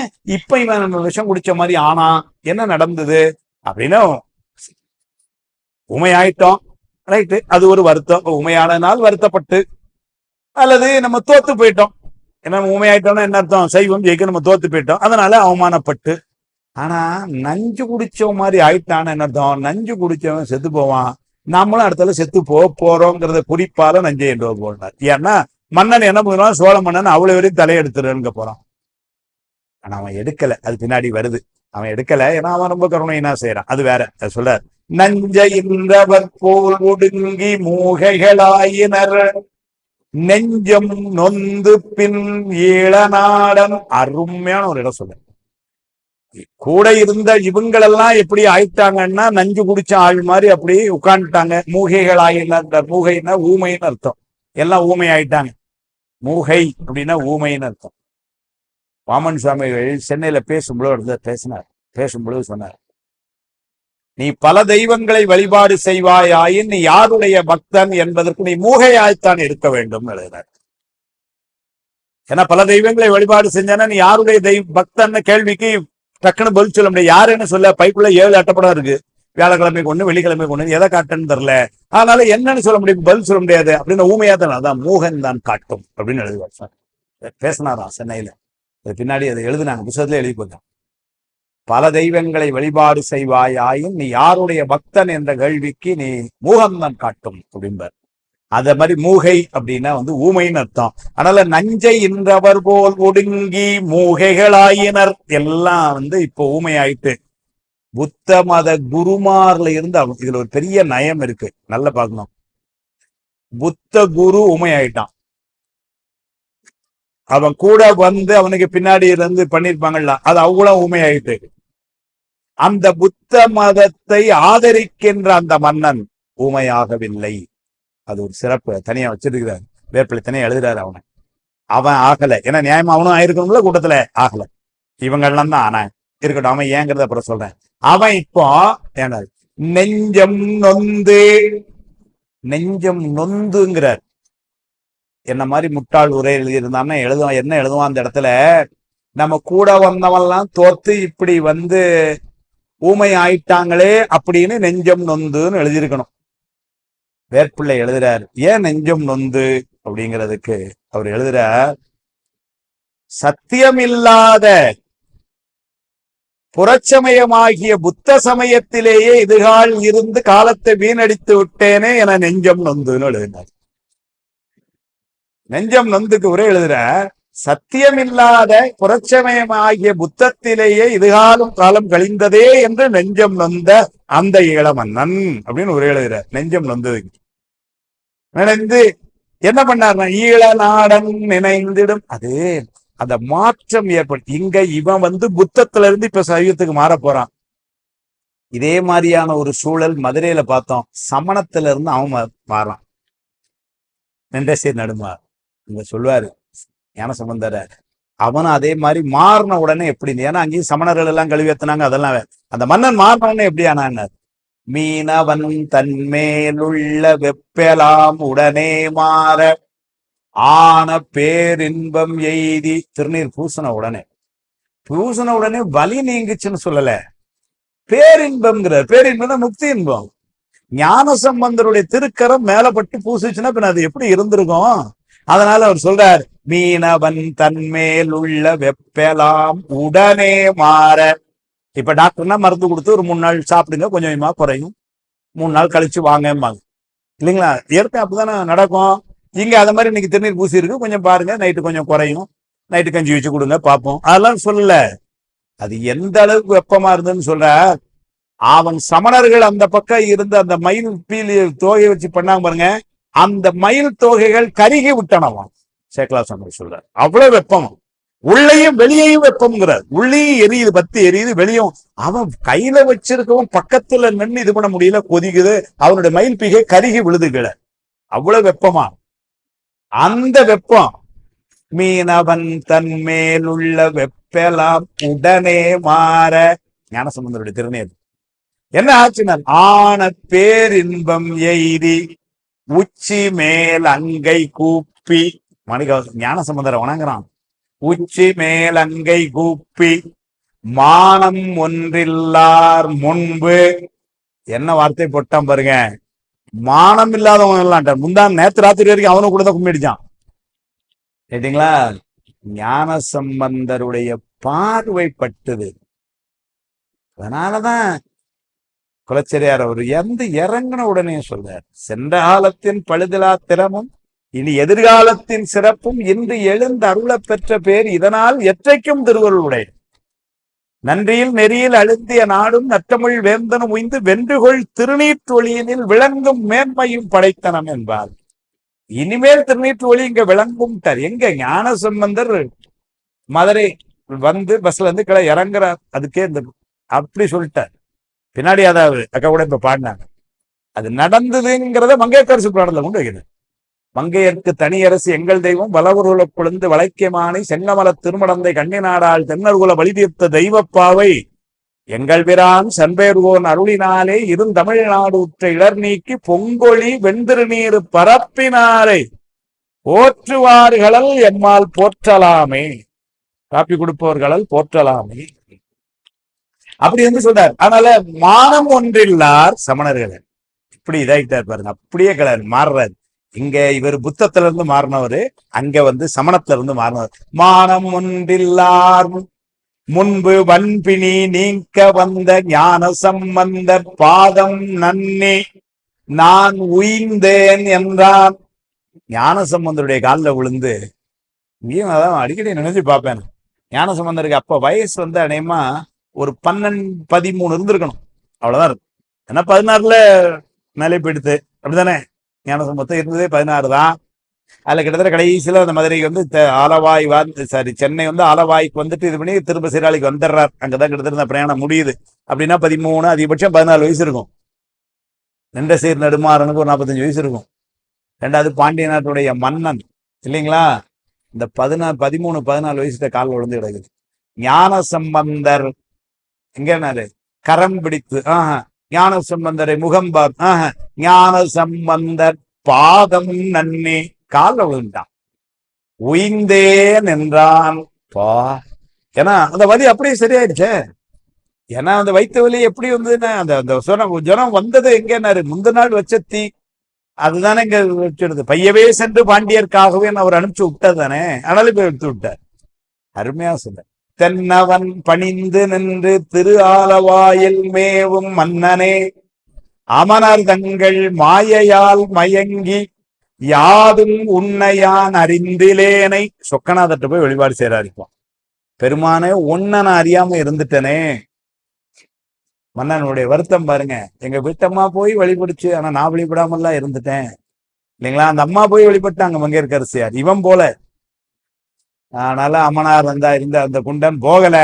அதை நினைச்சு இப்ப வருத்தப்படுறான். தென்னவன் பணிந்து நின்று சொக்கநாதட்ட திரு ஆலவாயில் மேவும் மன்னனே அமனர் தங்கள் மாயையால் மயங்கி. அமனர்தம் மாயை சொல்லிட்டான். அவங்கள அவ்வளோத்தையும் இப்ப மறுக்கிறான். ஏன்னா அங்கே நீங்கிட்டானா? அமனர்தம் மாயையால் மயங்கி உன்னை யான் அறிந்திலேனை. நான் உன்னை அறியாம இருந்த என்னை உருவினி தீர்த்து ஆட்கொள்ள இன்னருள் பிள்ளையாரை தந்தனை இறைவ என்றான். என் மேல உள்ள கருணையினால இன்னருள் பிள்ளையார் ஞானசம்பந்த பிள்ளையார் எங்களுக்காக கொண்டு வந்து கொடுத்தீங்களே, நன்றி மன்னா, நன்றி. இறைவனை பார்த்து பேசுறான். அரே ஞானசம்பந்தம் திருநீர் கொடுத்தாராம். இந்த ஆளு இவ்வளவு நாள் திருநீரே பூசாத ஆளு. அந்த மதுரையிலே திருநீரே இல்லை பாவம். ஏன்னா அதனால வந்து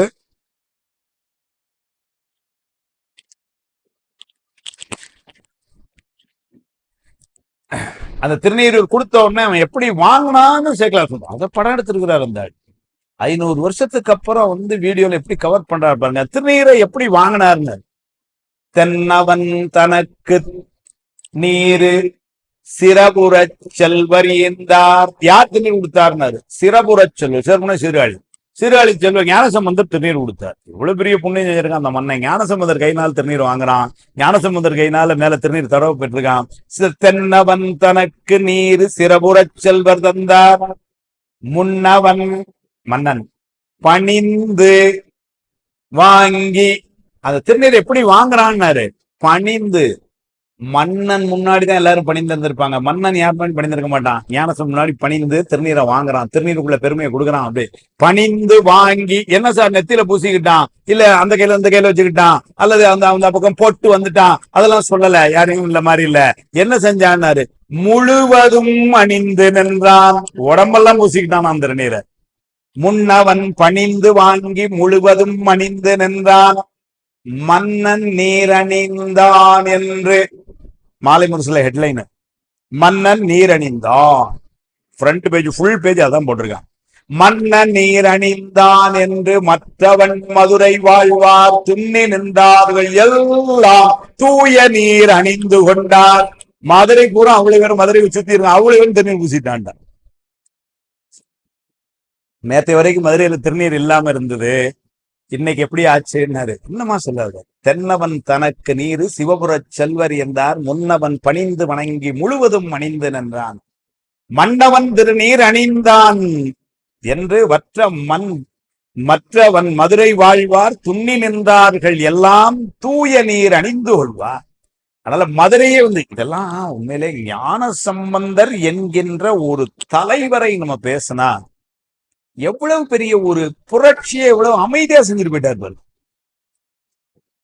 நாரா முருகவேளையா சைவ சித்தாந்தம்னு ஒரு புத்தகம் எழுதினார். அதாவது புத்தகம்னு சொல்றதை விட அவர் பல இடங்கள்ல பேசின கட்டுரைகள், அதையெல்லாம் தொகுத்து 1985 சேக்கலார் பதிப்பகம்னு சென்னையில அவங்க போட்டாங்க. அதுல அந்த ஒரு கட்டுரையில் எழுதுவார், he is the chief propagandist of Saiva religion அப்படின்னு எழுதுறார். சைவ கொள்கையை பிரகடனப்படுத்தக்கூடிய மிகப்பெரிய பேச்சாளர் அல்லது கொள்கைவாதி யாருன்னா ஞானசம்பந்தர் எழுதுறார். ஏன்னா இந்த இன்சிடென்ட காட்டுறார்.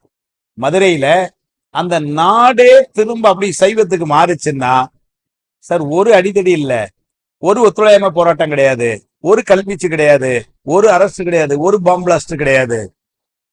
வந்தாரு, திருநீர் பூசினாரு, இவ்வளவுதான் நடந்தது. மன்னவன் நீரணிந்தான், முடிஞ்சு போச்சு.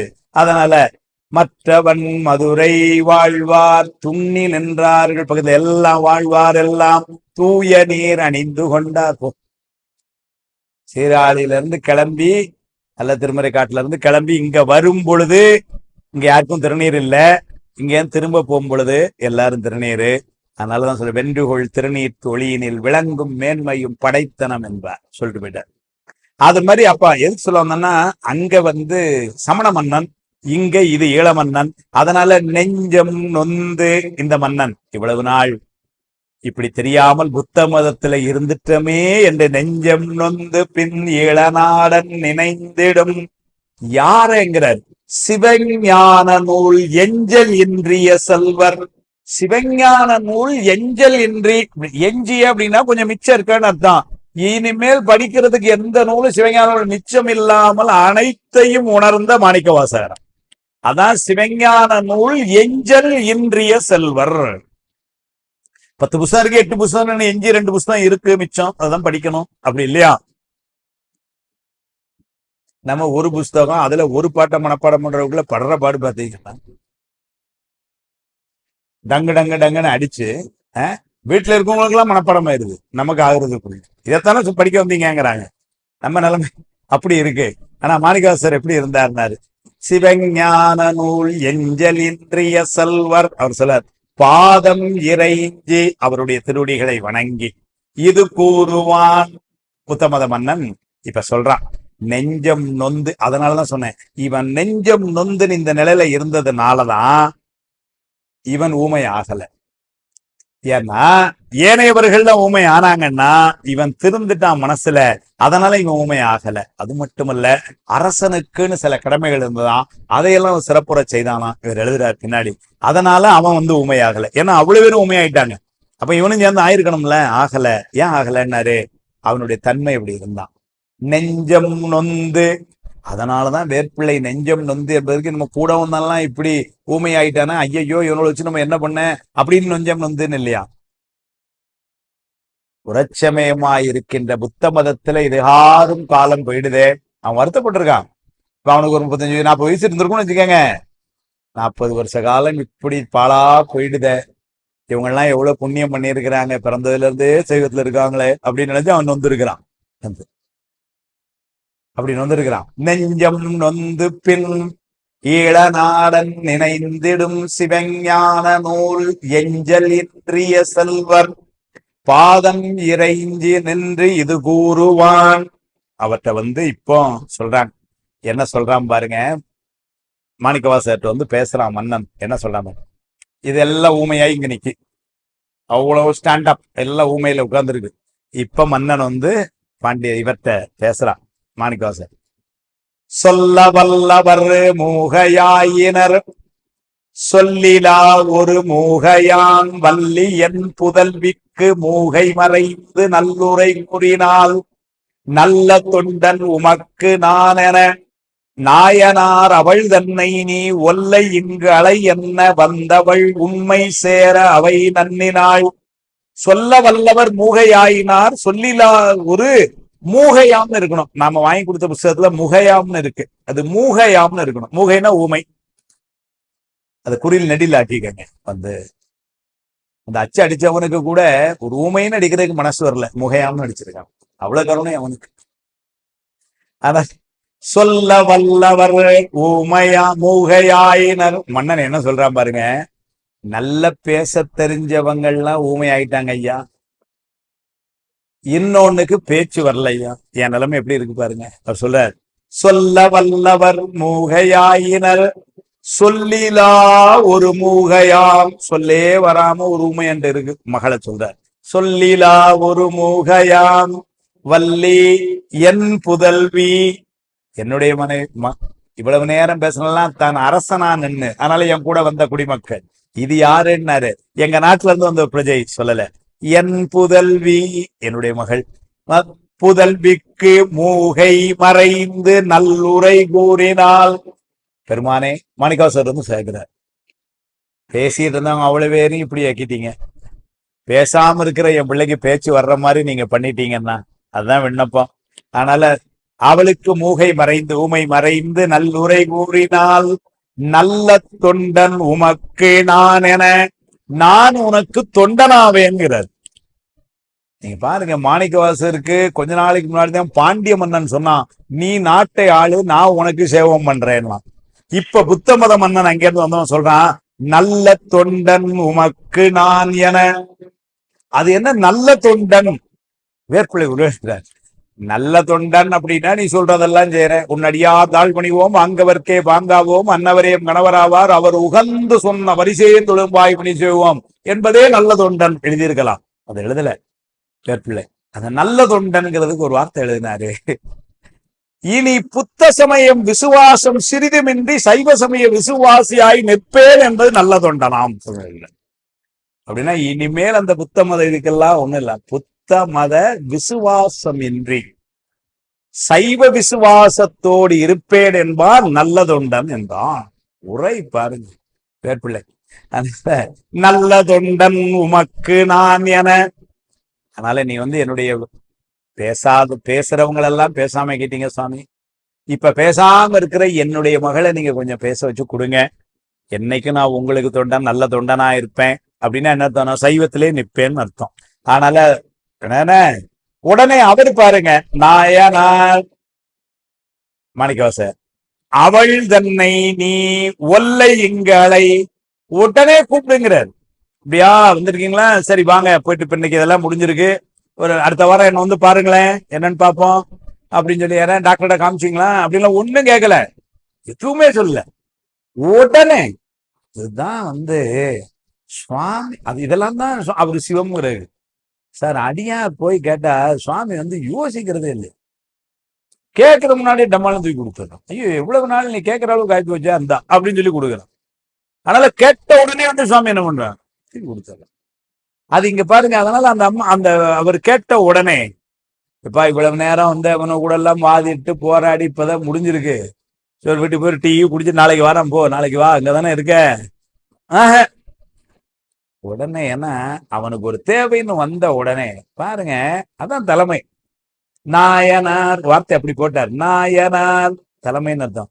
ஆனால அவள் தன்னை நீ ஒல்லை இங்கு அலை, உடனே இங்க கூப்பிடலாம். ஒல்லைன்னா விரைவுன்னு அர்த்தம். ஒல்லை விடையானை பாடுதுங்கான் அம்மானாய், ஒல்லைனா விரைவு. அதனால விரைவா உடனே அலை. நீ ஒல்லை இங்கு அலை என்ன வந்தவள் உண்மை சேர அவை நன்னினாள். வந்து உடனே அந்த பொண்ணு வருது. எங்க வருதுன்னாரு, உண்மை சேர் அவையினர். அந்த அவை இப்ப என்ன, உண்மை பேசுகிற அவையா. ஏன்னா இவ்வளவு நேரம் பொய் பேசினாலும் தான் ஊமை ஆயிட்டானே, அதனால இது உண்மை சேர் அவை ஆயிட்டு. உண்மை சேரவை நன்னினாள் நேர அதுக்கு வந்துட்டா. இப்போ மாணிக்கவாசர், நன்னி அங்கும் முன்னின்ற கண்ணியை நன்மையாளரும் நாடியே கண்ணின் என்னருள் செய்து பின்னங்களைத்து முன்னர் இருத்தியே உள்நடுங்கி இருந்த புத்தன் உரைத்த தக்கம் அவைக்கெல்லாம் தன்னரும் குழல் வள்ளி நல்லுரை சாற்றுக என்று விளம்பினார். நன்னி அந்த இடத்துக்கு வந்து சேர்ந்து அங்கு முன் நின்ற அப்படி அந்த இடத்துக்கு வந்து அந்த குழந்தையை பார்த்து கண்ணி நன்மையாளர், அந்த பொண்ணுக்கு நன்மை கிடைக்க போதான். அதனால மாணிக்கவாசகத்துல என்ன பண்ண, முந்தா பாட்டுல நாயனார்னு போட்டாரு, இந்த இடத்துல வார்த்தையை கடமை நன்மையாளர், நன்மை தருபவர் நன்மையாளர். அந்த குழந்தைக்கு நன்மையை கொடுக்க போறார். அதனால இந்த இடத்துல வார்த்தை எப்படி போட்டார் பாருங்க, நன்மையாளர் நாடியே, நாடினா பார்த்துன்னு அர்த்தம், அவங்கள பார்த்து கண்ணின் என்னருள் செய்து, அதுதான் அருமையான சொல். அந்த பார்த்த உடனேயே வேற்பிள்ளை எழுதுறாரு, நயன தீட்சை பண்ணி வச்சாருன்னு எழுதி போச்சார். கண்ணின் இன்னருள், ஏன்னா மாணிக்கவாசகர் பார்வை பார்த்தாருன்னா பின்ன எப்படி இருக்கும் சார். மாணிக்கவாசகருடைய பார்வையில ஒருத்தன் இருக்கான்னா பின்ன அவன் எப்படி இருப்பான் இல்லைங்களா. மனவாசம் கடந்தார், பார்த்த பார்வையில தான் உமாதியாச்சாரியருடைய வினை எல்லாம் போச்சு. அவன் என்னை பார்த்தான், பழைய வினை பஞ்சமல கொத்தையெல்லாம் நீத்தான் நினைவு வேறாக்கினான்ங்கிற நெஞ்சு விடுகிறார். மனவாசம் மறைஞான சம்பந்தர் அப்படின்னா பின்ன மாணிக்கவாசகர் எப்படி இருந்திருப்பார். அதனால அவன் கண்ணின் இன்னருள் செய்து கருணையோட பார்த்தான். கண்ணுதலான் தன் கருணை கண்காட்ட வந்தெய்தேனர், அது அவருக்கு கிடைச்சது. அங்க அவன் கருணை கண்ணை காட்டலாம் இல்லைங்களா. திருப்பெருந்துறையில காட்டுறதுக்காகவே வந்தாங்கிற, கண்ணுதலான் கருணை கண்காட்ட வந்து எய்தி, அதுக்காக வந்தான் சார். எதுக்குன்னாரு, அவன் என்ன பார்க்கணும், கருணை கண்ணை காட்டணும்னு வந்தான், அது அவருக்கு கிடைச்சது. அதனால இவர் சேகரனுடைய வேற்பிள்ளை என்ன உரை எழுதிட்டாரு, கண்ணின் இன்னருள் செய்து அப்படிங்கிறதுக்கு அவர் கொடுத்த சக்தி தீக்கையாம்னு எழுதினார். அப்படின்னா நயன தீக்கை, பார்த்த பார்வையிலேயே அருள் செய்யறது. அங்கமே அந்த பிள்ளையுடைய உண்மையெல்லாம் நீங்கிச்சு, அவ்வளவுதான். இவர் பார்த்த அவர்களுடைய கண்ணின் இன்னருள் செய்து. கண்ணப்ப நாயனார் புராணத்துல ஒரு செய்தி சொல்லுவார். சில பேர் கேட்கிறாங்க, இப்ப என்ன கேட்கிறாங்கன்னா, இந்த தீட்சை எடுங்கன்னு சொன்னா அதெல்லாம் கட்டாயமாக கேட்கிறாங்க. ஆமாங்க கட்டாயம் சொல்லியாச்சு, யார் சொல்லி இருக்காங்கிறாங்க. அதுக்கப்புறம் உடனே சான்று கேட்டது, சுவாமி பாஷ்யத்துல சொல்லியிருக்கார், சிறப்பு பாயிரத்துல எழுதுறார், சிவதீக்கைன்னு தலைப்பு போட்டு 25 பக்கம் எழுதுறார். அதுல எடுத்த உடனேயே எழுதியிருக்கிறார், வேதம் ஓதுதற்கண்ணும் வைதிக ஆசாரத்தின் கண்ணும் உபநயன பேருடையார் கண்டு அமையாது வாருவோது சைவ ஆசாரத்தின் கண்ணும் சைவம் ஓதற்கண்ணும் சிவதீக்கை பேருடையார் கண்டு அமையாதவாறு என கொள்க. ஓ, சிவதீக்கை பெற்றானும் இதை காட்டியாச்சு. இதை காட்டினதுக்கு அப்புறம் அந்த ஆள் மெல்ல கேட்கிறான், கண்ணப்ப நாயனார்லாம் தீட்சையா வாங்கினாரு, கண்ணப்ப நாயனார் தீட்சையா வாங்கினாரான்னு கேட்டா அப்ப நம்ம என்ன பதில் சொல்லணும்? சரி, கண்ணப்ப நாயனார் கண்ணு கொடுத்தாரு, நீங்க கொடுப்பீங்களான்னு கேட்கணும் இல்லைங்களா. ஆனா சேக்கலார் சுவாமியில் என்ன பண்ணார், அவர் தீட்சை வாங்கினார்னு எழுதிட்டு, அவர் எங்க சார் தீட்சை வாங்கினார், மொத்தமே நடந்ததே 6 நாள், அது உள்ள அவர் எங்க தீட்சை வாங்கினார்னாரு. அருமையா சொல்றார், திங்கள் சேர் சடையார் தம்மை சென்றவர் காணாமுன். இவர் சுவாமியை பார்க்க இவர் போய், அருமையா சொல்றார் சேக்கலார் சுவாமி, இவர் சுவாமியை குடும்பத்தேவரை பார்க்க போறார். அங்க குடுமித்தேவர் இருப்பர் கும்பிடலாம்னா அவன் இல்லைங்களா. அக்கா போனவரம் போய் கும்பிட்டு வந்துட்டாங்க சொன்ன உடனே. அதனால இப்ப அங்க இப்ப ஒரு மலையில ஏறி அங்க போறார். இவருக்கு முன்னாடி இவருடைய அன்பு வேகமா போதான். ரைட்டுங்களா. சேக்கலார் சுவாமி ஒரு வார்த்தை சொல்ல, இப்ப நான் ஐயா பார்க்க வந்தேன், நான் போய் சந்திச்சேன் அப்படின்னு சொல்றது ஒரு சிறப்பு. அங்க ஒருத்தர் சொல்றாரு, நீங்க வர முன்னாடி அவரு உங்களை பாய்த்தாருங்கிறார். இவரை போய் அவரை பார்க்க முன்னாடி அவரு இவர் வாரத பாய்த்தாராம். அது அப்படியே சொல்றாரு. திங்கள் சேர் சடையார் தம்மை சென்றவர் காணா முன்னே. இவர் பார்க்க முன்னாடி அவரு அங்கனன் கருணை கூர்ந்து அருள் திரு நோக்கம் எய்தி. அதான் ஸ்நான தீட்சை. கண்ணப்பனார் வரும் பொழுதே பார்த்து தீட்சை கொடுத்துருக்கான் அவன். எங்க பாருங்க சேக்கலார் சுவாமி எங்க கொண்டு வச்சாரு பாருங்க நுட்பத்தை. திங்கள் சேர் சடையார் தம்மை சென்றவர் காணா முன்னே அங்கனர் கருணை கூர்ந்து அருள் திறம் நோக்கம் எய்த தங்கிய பவத்தின் முன்னை சார்பு விட்டு அகல. அப்படின்னு என்ன அர்த்தம்? நிர்வாண தீட்சை கொடுத்த மாதிரி. தங்கிய பவத்தின் முன்னை சார்பு விட்டு அகல. சஞ்சிதமலாம் அது இது அவ்வளவு காலி மொத்தம். தங்கிய பவத்தின் முன்னை சார்பு விட்டு அகல நீங்கி பொங்கிய ஒளியின் நீழல் பொருவில் அன்பு உருவமானார். அப்படியே சொன்ன. அதனால அங்க கொடுக்கப்பட்டது நயன தீட்சை. நீங்க கண்ணப்ப நாயனாருக்கும் சாமி கொடுக்குறான் பாருங்க. என்ன செய்தி? இவர் பார்க்க ஆர்வமா போனார்னா அதுதான் சார். நம்ம ஆர்வமா சுவாமிகிட்ட போனா அதை விட ஆர்வமா அவன் நம்மகிட்ட வரான். இதுதான் பெரிய செய்தி. சுவாமி எல்லாம் கண்டுக்கிறதே இல்லை அப்படின்னா என்ன அர்த்தம்? நீ வழிபாடு செய்யலன்னு அர்த்தம். ஏன் நீயா உளர்றத? தீர்ந்த அன்பாய் அன்பருக்கு அவரிடம் அன்பை போற்றி. திருவாசகம் அப்படிதானே சொல்லு. அதனால யாரெல்லாம் வழிபாடு செய்யறாங்களோ அவங்களும் வழிபாடு செய்யறவங்களே எவ்வளவு பேர் இருக்கிறாங்க, அவ்வளவு பேருக்கு அவன் அருள் செய்யறானே. பாமன் சாமி இடத்துல சொல்லுவா, அவனுக்கும் பெரிய சிக்கல் இருக்குங்கிறார். முருகப்பெருமானுக்கு சிக்கல், நமக்கு சிக்கல்னு தான் முருகன்டே போறோம். முருகனுக்கே சிக்கல். என்ன சிக்கல்னாரு? இந்த பக்தர்கள் கூட்டத்துக்குள்ள சிக்கிக்கிட்டு நிக்கிறான், வெளியே வர முடியல அவனாலங்கிறார். சந்ததம் வந்திருப்பவர் பக்தி சாலத்தில் சிக்கிக் கொள்ளும் சென்று அன்பும் உமை செல்வ செழும்பொருளே அப்தரர் நாயகனே நெல்லை அப்பர் விமான முறை நந்தலில் எம்பெருமான் எந்த ஞானத்தை பூர்த்தி செய்யுங்கிற திருநெல்வேலி பதி அந்த பாடுறாரு. சந்ததம் வந்திருப்பவர் தினந்தனம் கூப்பிடுற கூட்டம். அவனுக்கு ஒரு நாள் கூட வீக்லி ஆஃப் கூட கிடையாது சார். பாவம் சண்டே க்ளோஸ், ஒரு நாள் ரெஸ்ட் எடுக்கணுமா? அவனும் வள்ளி தேவனை கூட ஃப்ரீயா எங்கேயாவது ஒரு சினிமாவுக்கு போனோம், முடியவே முடியாது. பாவம் ஃபுல்லா கூட்டம் சுத்தி. அதெல்லாம் யார் சார் சொன்னார்னாரு? மாணிக்கவாசர் போற போக்குல ஒரு வார்த்தை போட்டு போனார். பக்தி வலையில் படுவோம் காண்க அப்படி நச்சுன்னு ஒரு வார்த்தை. அதை எடுத்துக்கிட்டு பாமன் சாமி அப்படியே நால்வர் வழியில் என்னதான் பாடுறாரு. இவர் பக்தி வலையில் படுவோம் காண்கன்னாரு. அவர் அதை எடுத்து சந்ததம் வந்திருப்பவர் பக்தி சாலத்தில் சிக்கிக் கொள்ளும் செந்துரு அன்புடையாய் உமை செல்வ செழும்பொருளே அந்தர நாயகனே நல்ல அப்பர் விமான முறை நந்தலில் எம்பெருமான் இந்த ஞானத்தை பூர்த்தி செய்யுங்கிற. திருநெல்வேலி கோயிலுக்கு வழிபாடு வரார். வழக்கமா ஞானம் பாமன் சாமி வழிபாடு செய்யும் பொழுது சிவன் கோயிலுக்கு வழிபாடு வந்தாலும் பிரகாரமா போய் விநாயகர் முருகர் எல்லாம் வழிபாடு வந்துதான் சென்னைக்கு வரும். அதுதான் வழிபடுற முறையும் கூட. ஒரு கோயில்ல வழிபாடு செய்யும் பொழுது பிரகாரமா சுத்தி வந்து எல்லாரையும் வணங்கிதான் மூல சன்னிதானத்துக்கு வரணும். அதே மாதிரி வாரார். அப்படி வரும் பொழுது அங்க பிரகாரத்துல இருந்த ஆர்மோனையனார் சந்நிதி, முருகப்பெருமான் சந்நிதி, அதோட விமானத்தை பார்த்து கும்பிடுறாரு. விமானம் சிதில் அடைஞ்சிருக்கு. விமானம் சிதில் அடைஞ்சதை பார்த்துட்டார் பாமன் சாமிகள். அது உடனே ஒரு ஆளை வச்சு சரி பண்ணுங்கிறது முடியாது கோயில்ல. ஏன்னா அப்படியானா அதற்கு புனர்வர்த்தனம் பண்ணணும், கும்பாபிஷேகம் பண்ணணும், அப்பதான் சரி பண்ண முடியும். இவர் ஒரு துறவி, உடனே அங்க அதெல்லாம் நின்று பண்ண முடியுமா? அதனால என்ன பண்ணிட்டாரு, முருகப்பெருமானே சீக்கிரம் இங்க கும்பாபிஷேகம் நடக்கணும் அப்படின்னு சொல்லி ஒரு பதியம் பாடுறாரு. வேண்டுகோள் பதியம் அங்க வைக்கிற. சீருடை ஆரியனை என்னை சேர அணைப்பவனே ஏருடை வானவர்கள் நிதம் ஏத்தும் பராபரனே ஆருடை வேலவனே நல்ல அப்பர் விமான முறை நாருடை ஓமையனே அந்த நாட்டத்தை பூர்த்தி செய்யும் கச்சனி மாமுகையால் புற காரிகை காவரனே சொச்ச யோகம் வந்தார் சொந்தப்பட்டு உள்ளவனே அச்சமில் சிற்பரனை நல்ல அப்பர் விமான முறை எச்சமில் எம்பரனை எனது எண்ணத்தை பூர்த்தி செய்ய. அதிகம் பூரா அந்த நல்லையப்பர் விமானம் சரியாகணும் பாருங்க.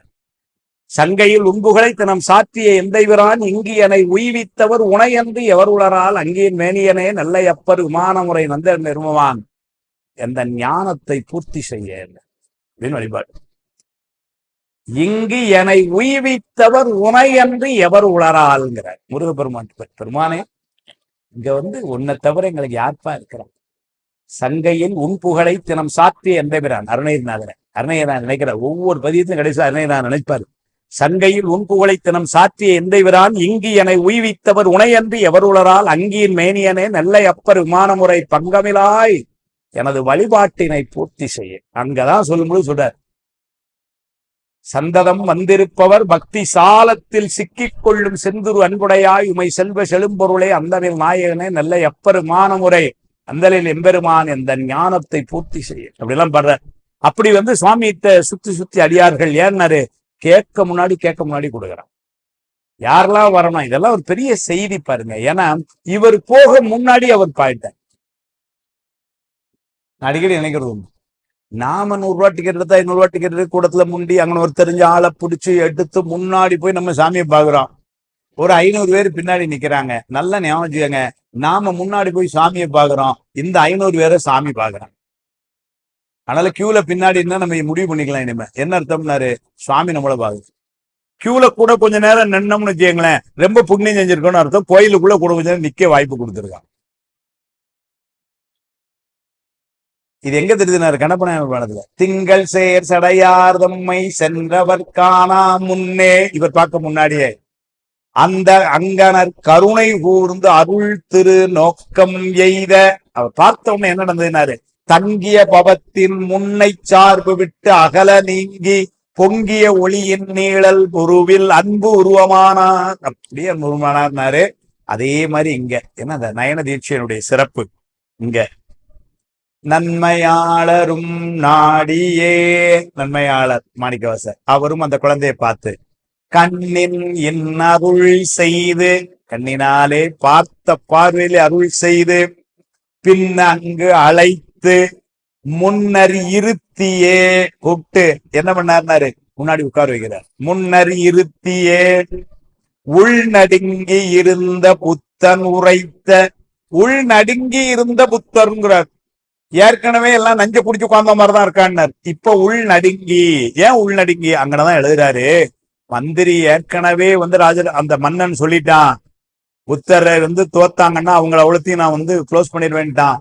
அது நினைச்சு இப்ப பயந்து போய் இருக்கிறாங்க. அதனால உள்நடுங்கி இருந்த புத்தன் உரைத்த தர்க்கம் அவைக்கெல்லாம், அவன் கேள்வி கேட்டானே தர்க்கம் பண்ணானே அந்த கேள்விக்கெல்லாம் தன்னரும் குழல் வள்ளி, தன்னரும் குழல்னா குளிர்ச்சியான நல்ல வாசம் பொருந்திய சடையை உடைய பெண்ணே, தன்னரும் குழல் வள்ளி நல் உரை சாற்றுக என்று அவன் கேட்ட இந்த கேள்விகள் எல்லாம் நீ பதில் சொல் அப்படின்னு புத்தன் எழுப்பின கேள்விக்கு இந்த குழந்தைய வச்சு பதில் சொல்ற மாதிரி மாணிக்கவாசர். அது ஏற்கனவே ஊம குழந்தை, அது உட்கார்ந்துருக்கு. அந்த மன்னன் ஏதோ அது பேசினா பரவாயில்லன்னு கூப்பிட்டு வந்திருக்கான். அதனால இப்ப அதை கொண்டு முன்னாடி உட்காருச்சு. இவர் எப்ப பார்த்தாரோ அப்ப எல்லாம் வந்துருச்சு சார் அந்த குழந்தைக்கு. அந்த குழந்தையினுடைய முன்னை சார்பு விட்டு அகல முதல்ல இவர் பார்த்த பார்வையிலே. அதனால எல்லா வினையும் போச்சு. அதனால அதுக்கு அடுத்தால பிறவியே கிடையாது, அது மேல பேருக்கும் இப்போ ஆனால் அந்த குழந்தையை பார்த்து என்ன சொல்றாரு பாருங்க, உள்நடுங்கி இருந்த புத்தன் உரைத்த தர்க்கம் அவைக்கு, அவங்க கேட்ட அந்த தர்க்கமான கேள்விகளுக்கெல்லாம் தன்னரும் குழல் வள்ளி நல்லுரை சாற்றுக என்று, நல்லுரை சரியான பதில நீ கொடுமா அப்படின்னு சொல்லிட்டு உட்கார்ந்து இருக்கிறார். இப்ப அந்த குழந்தை பேச சொல்ல, பற்று நன்குணராத புத்தர் பகர்ந்த தர்க்கம் அவைக்கெல்லாம் கற்று உணர்ந்தவர் போல மன்னிய கண்ணிமார் உரை கூறினாள். மற்ற மங்கையர் சாலலாம் விளையாடலாக மகிழ்ச்சியால் உற்ற தன்பொருள் தன்னை வாசகமாக உண்மையர் ஓதினார். பற்று நன்கு உணராத, பற்றுன்னா பற்று அப்படின்னா சுவாமி மேல பற்று அப்படின்னா பக்தி. அதனால அந்த பக்தி இல்லாத புத்தர்கள், அதனால பற்று உணர. ஏன்னா நம்ம பற்று எங்க வச்சிருக்கணும்னாரு, சுவாமி பற்றுக பற்றற்றான் பற்றினை, அதான் பற்று. அதனால அந்த பற்று இல்லாத புத்தர்கள், பற்று நன்கு உணராத புத்தர் பகர்ந்த தர்க்கம் அவைக்கு, அவங்க சொன்ன அந்த தர்க்கமான கேள்விகளுக்கெல்லாம் கற்று கற்று உணர்ந்தவர் போல அந்த குழந்தை எப்படி இருந்ததுன்னு அது இதுவரைக்கும் பள்ளிக்கூடத்துக்கே போலையா சார்? அந்த குழந்தை ஆனா எப்படி பதில் சொல்லு? அதான் வேப்பிள்ளை எழுதுற, அது ஏற்கனவே ஊமை குழந்தை, அதனால படிக்கிறதுக்கான வாய்ப்பு இல்லாம இருந்திருக்கு. ஆனா என்னாச்சுன்னாரு, மாணிக்க வாசருடைய கண்ணின் அருளால் இப்ப எப்படி இருக்குனாரு, கற்று உணர்ந்தவர் போல வருது. இப்ப எல்லாம் வெளியே அதுக்கு வந்து கற்று உணர்ந்தவர் போல, ஏற்கனவே அப்ப அந்த சபையில இருக்கக்கூடிய பெரிய பண்டிதர் மாதிரி இப்ப உட்கார்ந்துருக்கு. கற்று உணர்ந்தவர் போல மன்னிய கண்ணி மாறு உரை கூறினாள். புத்தனுக்கு பதில் சொல்லுது. இப்போ மாறு உரை கூறினாள் மற்ற மங்கையர் சாழலாம் விளையாடலாக. அதை அப்படியே நம்மால் என்ன பண்ணிட்டார், திருச்சாளல்னு குழந்தை பெண்கள் விளையாட்டு, அப்படி ஒரு விளையாட்டை இந்த பிள்ளை சொன்ன பதில் எல்லாத்தையும் வந்து பாடலா பாடிட்டாருங்கிறார். அப்ப திருச்சாளல் வந்த வரலாறு இங்க வந்துருச்சு, தில்லையில பாடப்பட்டிருக்கு. அதனால மற்ற மங்கையர் சாழலாம் விளையாடலாக மகிழ்ச்சியால் உற்ற தன்பொருள் தன்னை வாசகமாக திருவாசகமாக உண்மையர் ஓதினார். மாணிக்கவாசகர் உண்மையர்ங்கிறார். அப்படின்னா என்ன? உண்மைனா ஞானம் உடையவர், அதனால உண்மையர் ஓதினார் திருச்சாளலர். அப்ப திருச்சாளல் வந்த வரலாறு 20 பாட்டு.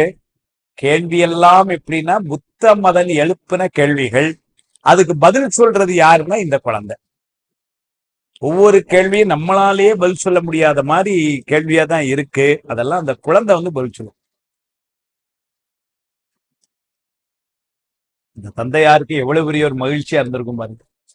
இலங்கை நாட்டுல இருந்து இன்னொரு நாட்டுக்கு கூட்டிட்டு வந்து வாய் பேச முடியாத ஒரு குழந்தை இவ்வளவு நாளு இப்ப வந்து உட்கார்ந்துருக்கு. இவர் கேள்வி கேட்க அந்த ஆர்வமே இல்லை. பூசுவதும் வெந்நீர் பூண்பதும் பொங்கரவம் பேசுவதும் திருவாயால் மறைபோலும் காணேடி.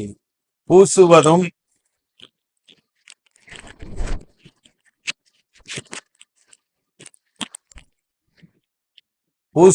பேசுவதும் பூண்பதும் கொண்டென்னை ஈசனவன் எவ்வுயிர்க்கும் இயல்பானான் சாழலோ. புத்தன் ஏன்னா புத்தன் அதெல்லாம் தான் கேட்டான். ஏமா வந்து காட்டுல இருந்து சுடுகாட்டுல இருந்து வர்ற பொடி அதை பூசி இருக்கிறான்.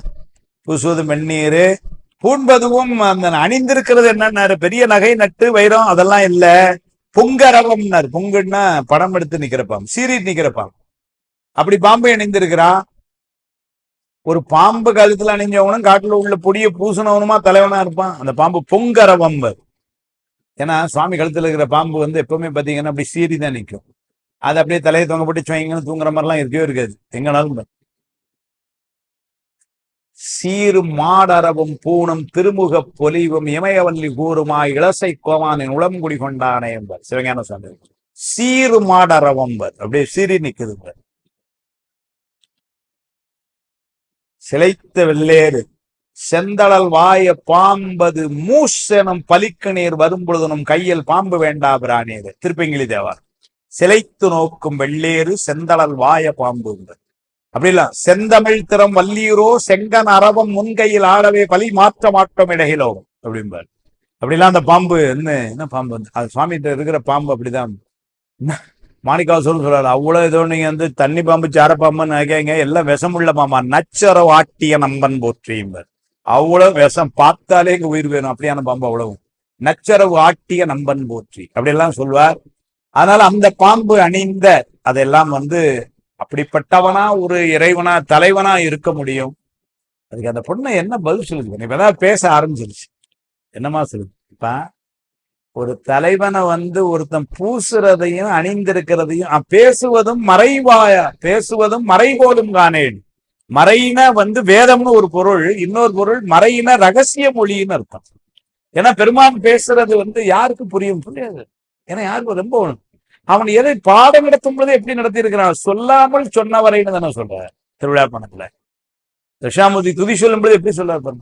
கல்லாலின் உடையமர்ந்து நான்மறை ஆரங்க முதல் கற்ற கேள்வி வல்லாறுகள் நால்வருக்கும் ஆக்கியிருந்த பூரணமாய் மறைக்கப்பாலாய் எல்லாமாய் அல்லதுமாய் இருந்ததனை இருந்தபடி இருந்து காட்டி சொல்லாமல் சொன்னவரை நினையாமல் நினைந்து பவத்தொடக்கை வெல்வார்.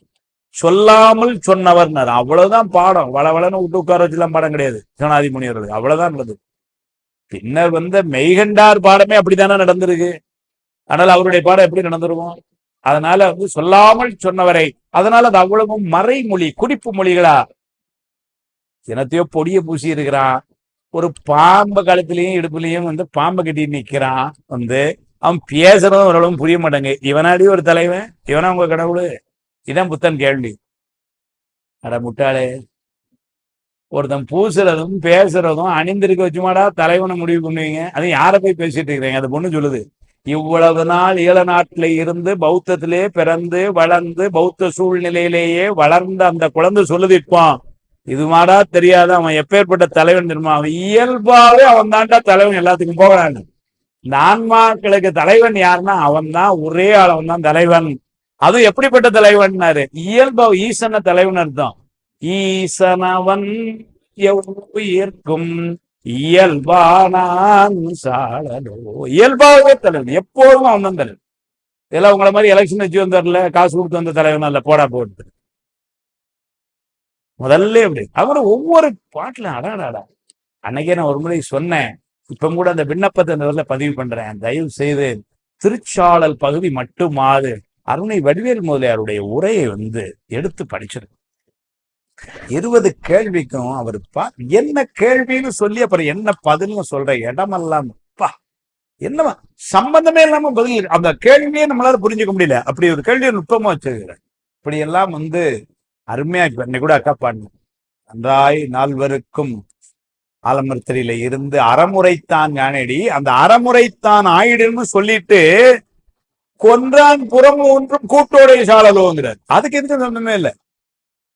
அந்த மாதிரி வந்து நால்வருக்கு அவனைக்கு அருந்தானா அந்த முனிவர்களுக்கு என்னத்தை வச்சு சொன்னா, அவன் சொன்னதே காலையில் என்ன சொன்னா அப்படிங்கிறது கேள்வி. அதுக்கு பதில் சொன்னாரு. அவன் அவங்களுக்கு அதுக்கு என்ன கேள்வியா, அவங்களுக்கு அவன் என்ன சொன்னான், இதுதான் கேள்வி. அருணையார் அந்த நுட்பத்தை எழுதுறாரு. இவன் வந்து அந்த முனிவர்களுக்கெல்லாம் அருள் செய்தான். அப்ப முனிவர்களுக்கெல்லாம் வந்து அந்த உபதேசம் செய்தான் அப்படின்னா என்ன அர்த்தம் அப்படின்னா, துறவிகளுக்கு இவன் கடவுளா இருக்கான்னு தெரியுது. இப்ப நம்மள மாதிரி இல்லறத்தார்களா யாரு கடவுள்? அப்ப இன்னொரு கடவுள் இருக்காரா உங்களுக்கு அப்படின்னு புத்த மத கேள்வியா? அதான் கேள்வி. ஏன்னா நீ அவன் அருள் பெற்றதுல எல்லாம் இல்ல வெள்ளத்தாடியா இருக்கு நாலு இல்லைங்களா? அதனால உங்க ஆள் வந்து எல்லாம் துறவிகளுக்கு அவன் கடவுள். சரி, இப்ப நம்மள மாதிரி ஆட்களுக்கு அப்ப இன்னொரு கடவுள் இருக்கானா அப்படின்னு அந்த கேள்வியா? இத மனசுல வச்சு அந்த குழந்தை பதில் சொல்ல முடியும். ஒரே வார்த்தை, புறம் மூன்றும் கொன்றான்கான் கூட்டோடே சாழலோ. என்ன கொன்றான்கான் புறம் மூன்றும்னாரு? 3 புறத்தையும் எரித்து அதனால் அவர்களால் வந்து சிக்குண்ட தேவர்களுடைய சுகபோகங்கள் எல்லாம் மீண்டும் கிடைக்குமாறு செய்தான். அதனால போகம் அருள்பவும் அவனே என்பது பெற்றான். பதில் எழுத அப்படி வந்து இந்த கேள்வியையும் பதிலையும் 20 பாட்டுக்கும் தனமடீசர் அருமையா எழுதுறார். இல்லைன்னா சொல்லக்கூடாது பெரியவங்களை. அருணையார் இந்த இடத்துல எழுதுற இது வந்து ரொம்ப சிறப்பு. அதுதான் வந்து இங்க மற்ற மங்கையர் சாழலாம் விளையாடலாக மகிழ்ச்சியால் உற்றதன் பொருள் தன்னை வாசகமாக உண்மையர் ஓதினார். புத்தமதக்காரன் கேட்ட கேள்வி, இந்த குழந்தை சொன்ன பதிலு அப்படியே வாங்கினாரு. பாட்டா திருச்சாளல் நம்ம கொடுத்துட்டாரு. புராணத்துல சொல்லிட்டு ஈழமன்னனும் என்ன முதல்ல என்ன சொன்னா, நீ இந்த மாதிரி என் பிள்ளைய பாட வைங்க, நான் உங்களுக்கு நல்ல தொண்டனா இருப்பேன் சொன்னானா? சொன்னது அப்படியே கடைபிடிக்கிறான். குழந்தை பேச ஆரம்பிச்சது. பேச ஆரம்பிச்ச உடனே மன்னன் என்ன பண்ணான்னாரு, ரொம்ப நன்றி சார், உடனே பிளைட் டிக்கெட்டை நாளையே புக் பண்றேன், நாங்க ரிட்டர்ன் ஆகிறோம். அதெல்லாம் சொல்ல. உடனே வந்து என்ன செய்யறான்னாரு, ஈழமன்னனும் அஞ்செழுத்தும் எம்பி. இது நாள் வரைக்கும் அது வாயில அஞ்செழுத்து வந்தது இல்லை. ஏன்னா பௌத்தத்துல எங்க இருந்து வந்திருக்கோம்? ஈழமன்னனும் மஞ்செழுத்து எம்பி நீரு புனைந்த பின் தாள நின்று அடிமை திறம் தவறாத தொண்டினன் ஆயினான். சோழனும் புலியூரின் மன்னிய தொன்மையாளரும் அம்பலம் வாழ்க என்று துதித்து நின்றெழில் வாத ஊரரை ஏத்தினர். அருமையா சொல்றார். ஈழமன்னனும் அஞ்செழுத்தும் இயம்பி நீரு புனைந்த பின் தாள நின்று அடிமை என்ன செய்யறாங்கன்னார். நேரம் வந்து ஈழமன்னன் என்ன பண்ணா, அஞ்செழுத்தை எம்பி உடனே வந்துருச்சு சாதனம். அஞ்செழுத்து உடனே கொண்டுட்டார். அதனால அந்த அஞ்செழுத்தை கொண்டு வந்து வணங்கி திருநீர் புனைந்து தாள யாருக்கு தாள்களை மாணிக்கவாசருக்களை தாள நின்ற அடிமை திறம் மறவாத சைவத்தினுடைய இலக்கணம் அதுதான். அந்த பணிவு அந்த அடிமை திறத்தை அப்படியே அடிமை திறம் தவறாத தொண்டினன் ஆயினான். மாணிக்கவாசகருக்கு அப்படி ஒரு தொண்டன் ஆயிட்டான் இளமன்னன். அவருக்கு அடிமையாய் அவருடைய அடிமை திறத்தில் இருந்து மாறாத ஒரு தொண்டனாய். ஏன்னா முதல்ல அப்படிதான் சொன்னான், என் குழந்தை பேசுச்சுன்னா நான் ஒரு நல்ல தொண்டனாய் இருப்பேன் நாய் அப்படின்னு சொன்னான். இப்ப அதை அப்படியே கடைபிடிக்கிறான். திருநீர் பூசனா அஞ்செழுத்த சொன்னா, அவர் காலில் விழுந்தான், நான் உமக்கு தொண்டனாய் இருப்பேன் அப்படின்னு சொல்றான். அந்த சாதனம் அது அஞ்செழுத்துக்கு அவ்வளவு சார். அடியார் ஏதும் ஒன்றும் அறிவிலர் ஆயினும் ஓதி அஞ்செழுத்தும் உணர்வார்களுக்கு பேதமின்றி அவரவர் உள்ளத்தை மாதும் தாமும் மகிழ்வர் மாற்றேரர் திருமார்பேர் அப்புறம் சொன்ன. அதனால அஞ்செழுத்து சொன்னாலே திருநீர் கேட்கவே வேண்டும். எவரேனும் தாமாவில் ஆடத்திட்ட திருநீரும் கண்டால் சாதனமும் கண்டால் அப்புறம் சொன்ன. ஓராதே அவரவரை கண்டு அங்கு உமைத்திறம் வந்து நோக்கி இவர் தேவர் அவர் தேவர் என்று இரண்டாட்டாது ஒளிந்து ஈசன் திறமையை வேணி கவராதே தொழுமடியார் நெஞ்சனுள்ளே கன்றாப்பூர் நடுநெறியை காணலாமே. இவர் தேவர் அவர் தேவர் என்று இரண்டாட்டாது ஒளிந்து அருணையார் உரை எழுதுகிறார். இவர் தேவரோ அவர் தேவரோ என்று நினையாமல். அப்படின்னா திருநீர் பூசன அடியார் இறைவனா அல்லது இறைவன் அவர் இறைவனா யாருன்னு இல்லாம இவர் தேவரோ அவர் தேவரோ நினைக்காம ரெண்டும் ஒண்ணுதானா.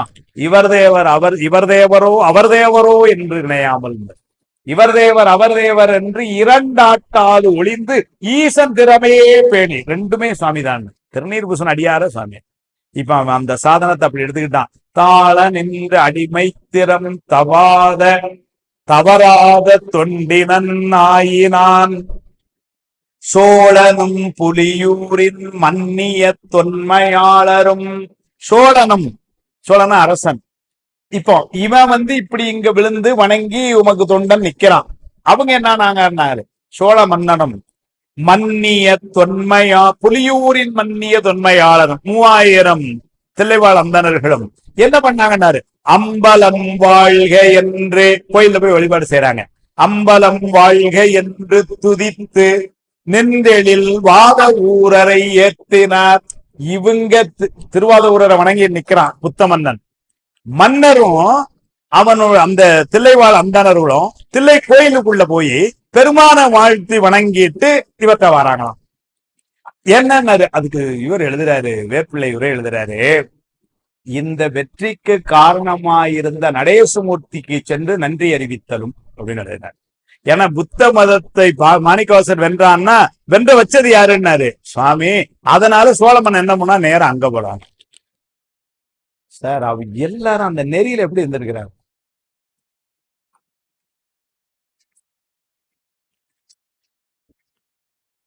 அவினாசியில குளத்தங்கரையில நிகழ்ச்சி நடந்தது. இங்க தானே எல்லாருக்கும் தெரியும்.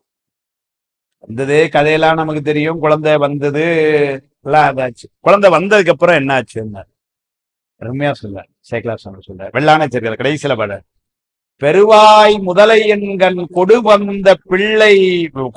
உமிழ்ந்த பிள்ளை தனை உருகான் என்ற தாய் ஓடி கொடு வந்து உயிரளித்த திருவாளன் சேவடிக்கேள். உயிரளித்த திருவாளன் சுந்தரமூர்த்தி சுவாமிகள்.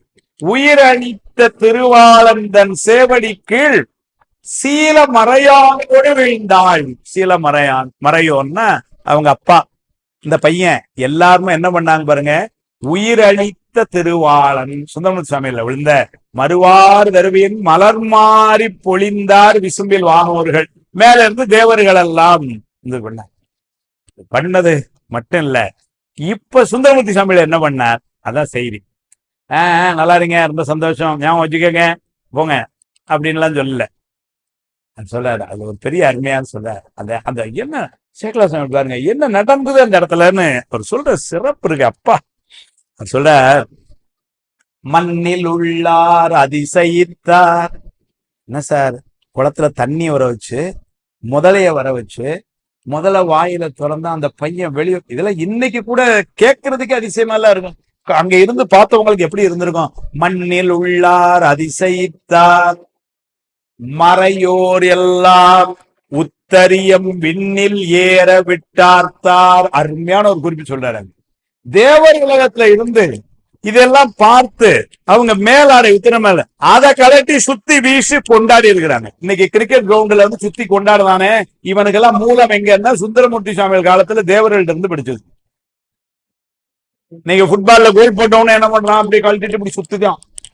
யார்கிட்ட படிச்சது? தேவர்கள்ட்ட. எப்ப நடந்தது? அவிநாசி குளத்தங்கரையில எங்கள் குலதெய்வம் சுந்தரமூர்த்தி சுவாமிகள் பண்ண அருள் நிகழ்வுக்கு தேவர்கள் கொண்டாடின அந்த முறையை இன்னைக்கு இவர்கள் விளையாட்டு வீரர்கள் கொண்டாடுகிறார்கள். செய்தி அப்படித்தானே தெரியுது. ஏன்னா அவன் அப்படியே சொல்றார், மறையோர் எல்லாம் உத்தரியம் விண்ணில் ஏற விட்ட ஆர்த்தார், வேதநாதம் மிக்க எழுந்தது. எல்லா பக்கமும் எல்லாம் சரி சார். சுந்தரமூர்த்தி சுவாமிகள் இப்ப என்ன பண்ண, அதை சொல்லுங்க சார். அவன் சட்டை கட்டினா எல்லாம் இருக்கட்டும். தலைவர் என்ன பண்ண? அண்ணலாரும் அவிநாசி அரணார்தம்மை அருமறையோன் கண்ணின் மணியாம் புதல்வனையும் கொண்டு பணிந்தார் காசினி மேல். நான் காப்பாத்தினேன், நான் கொண்டு வந்தேன் நினைக்கவே இல்லை.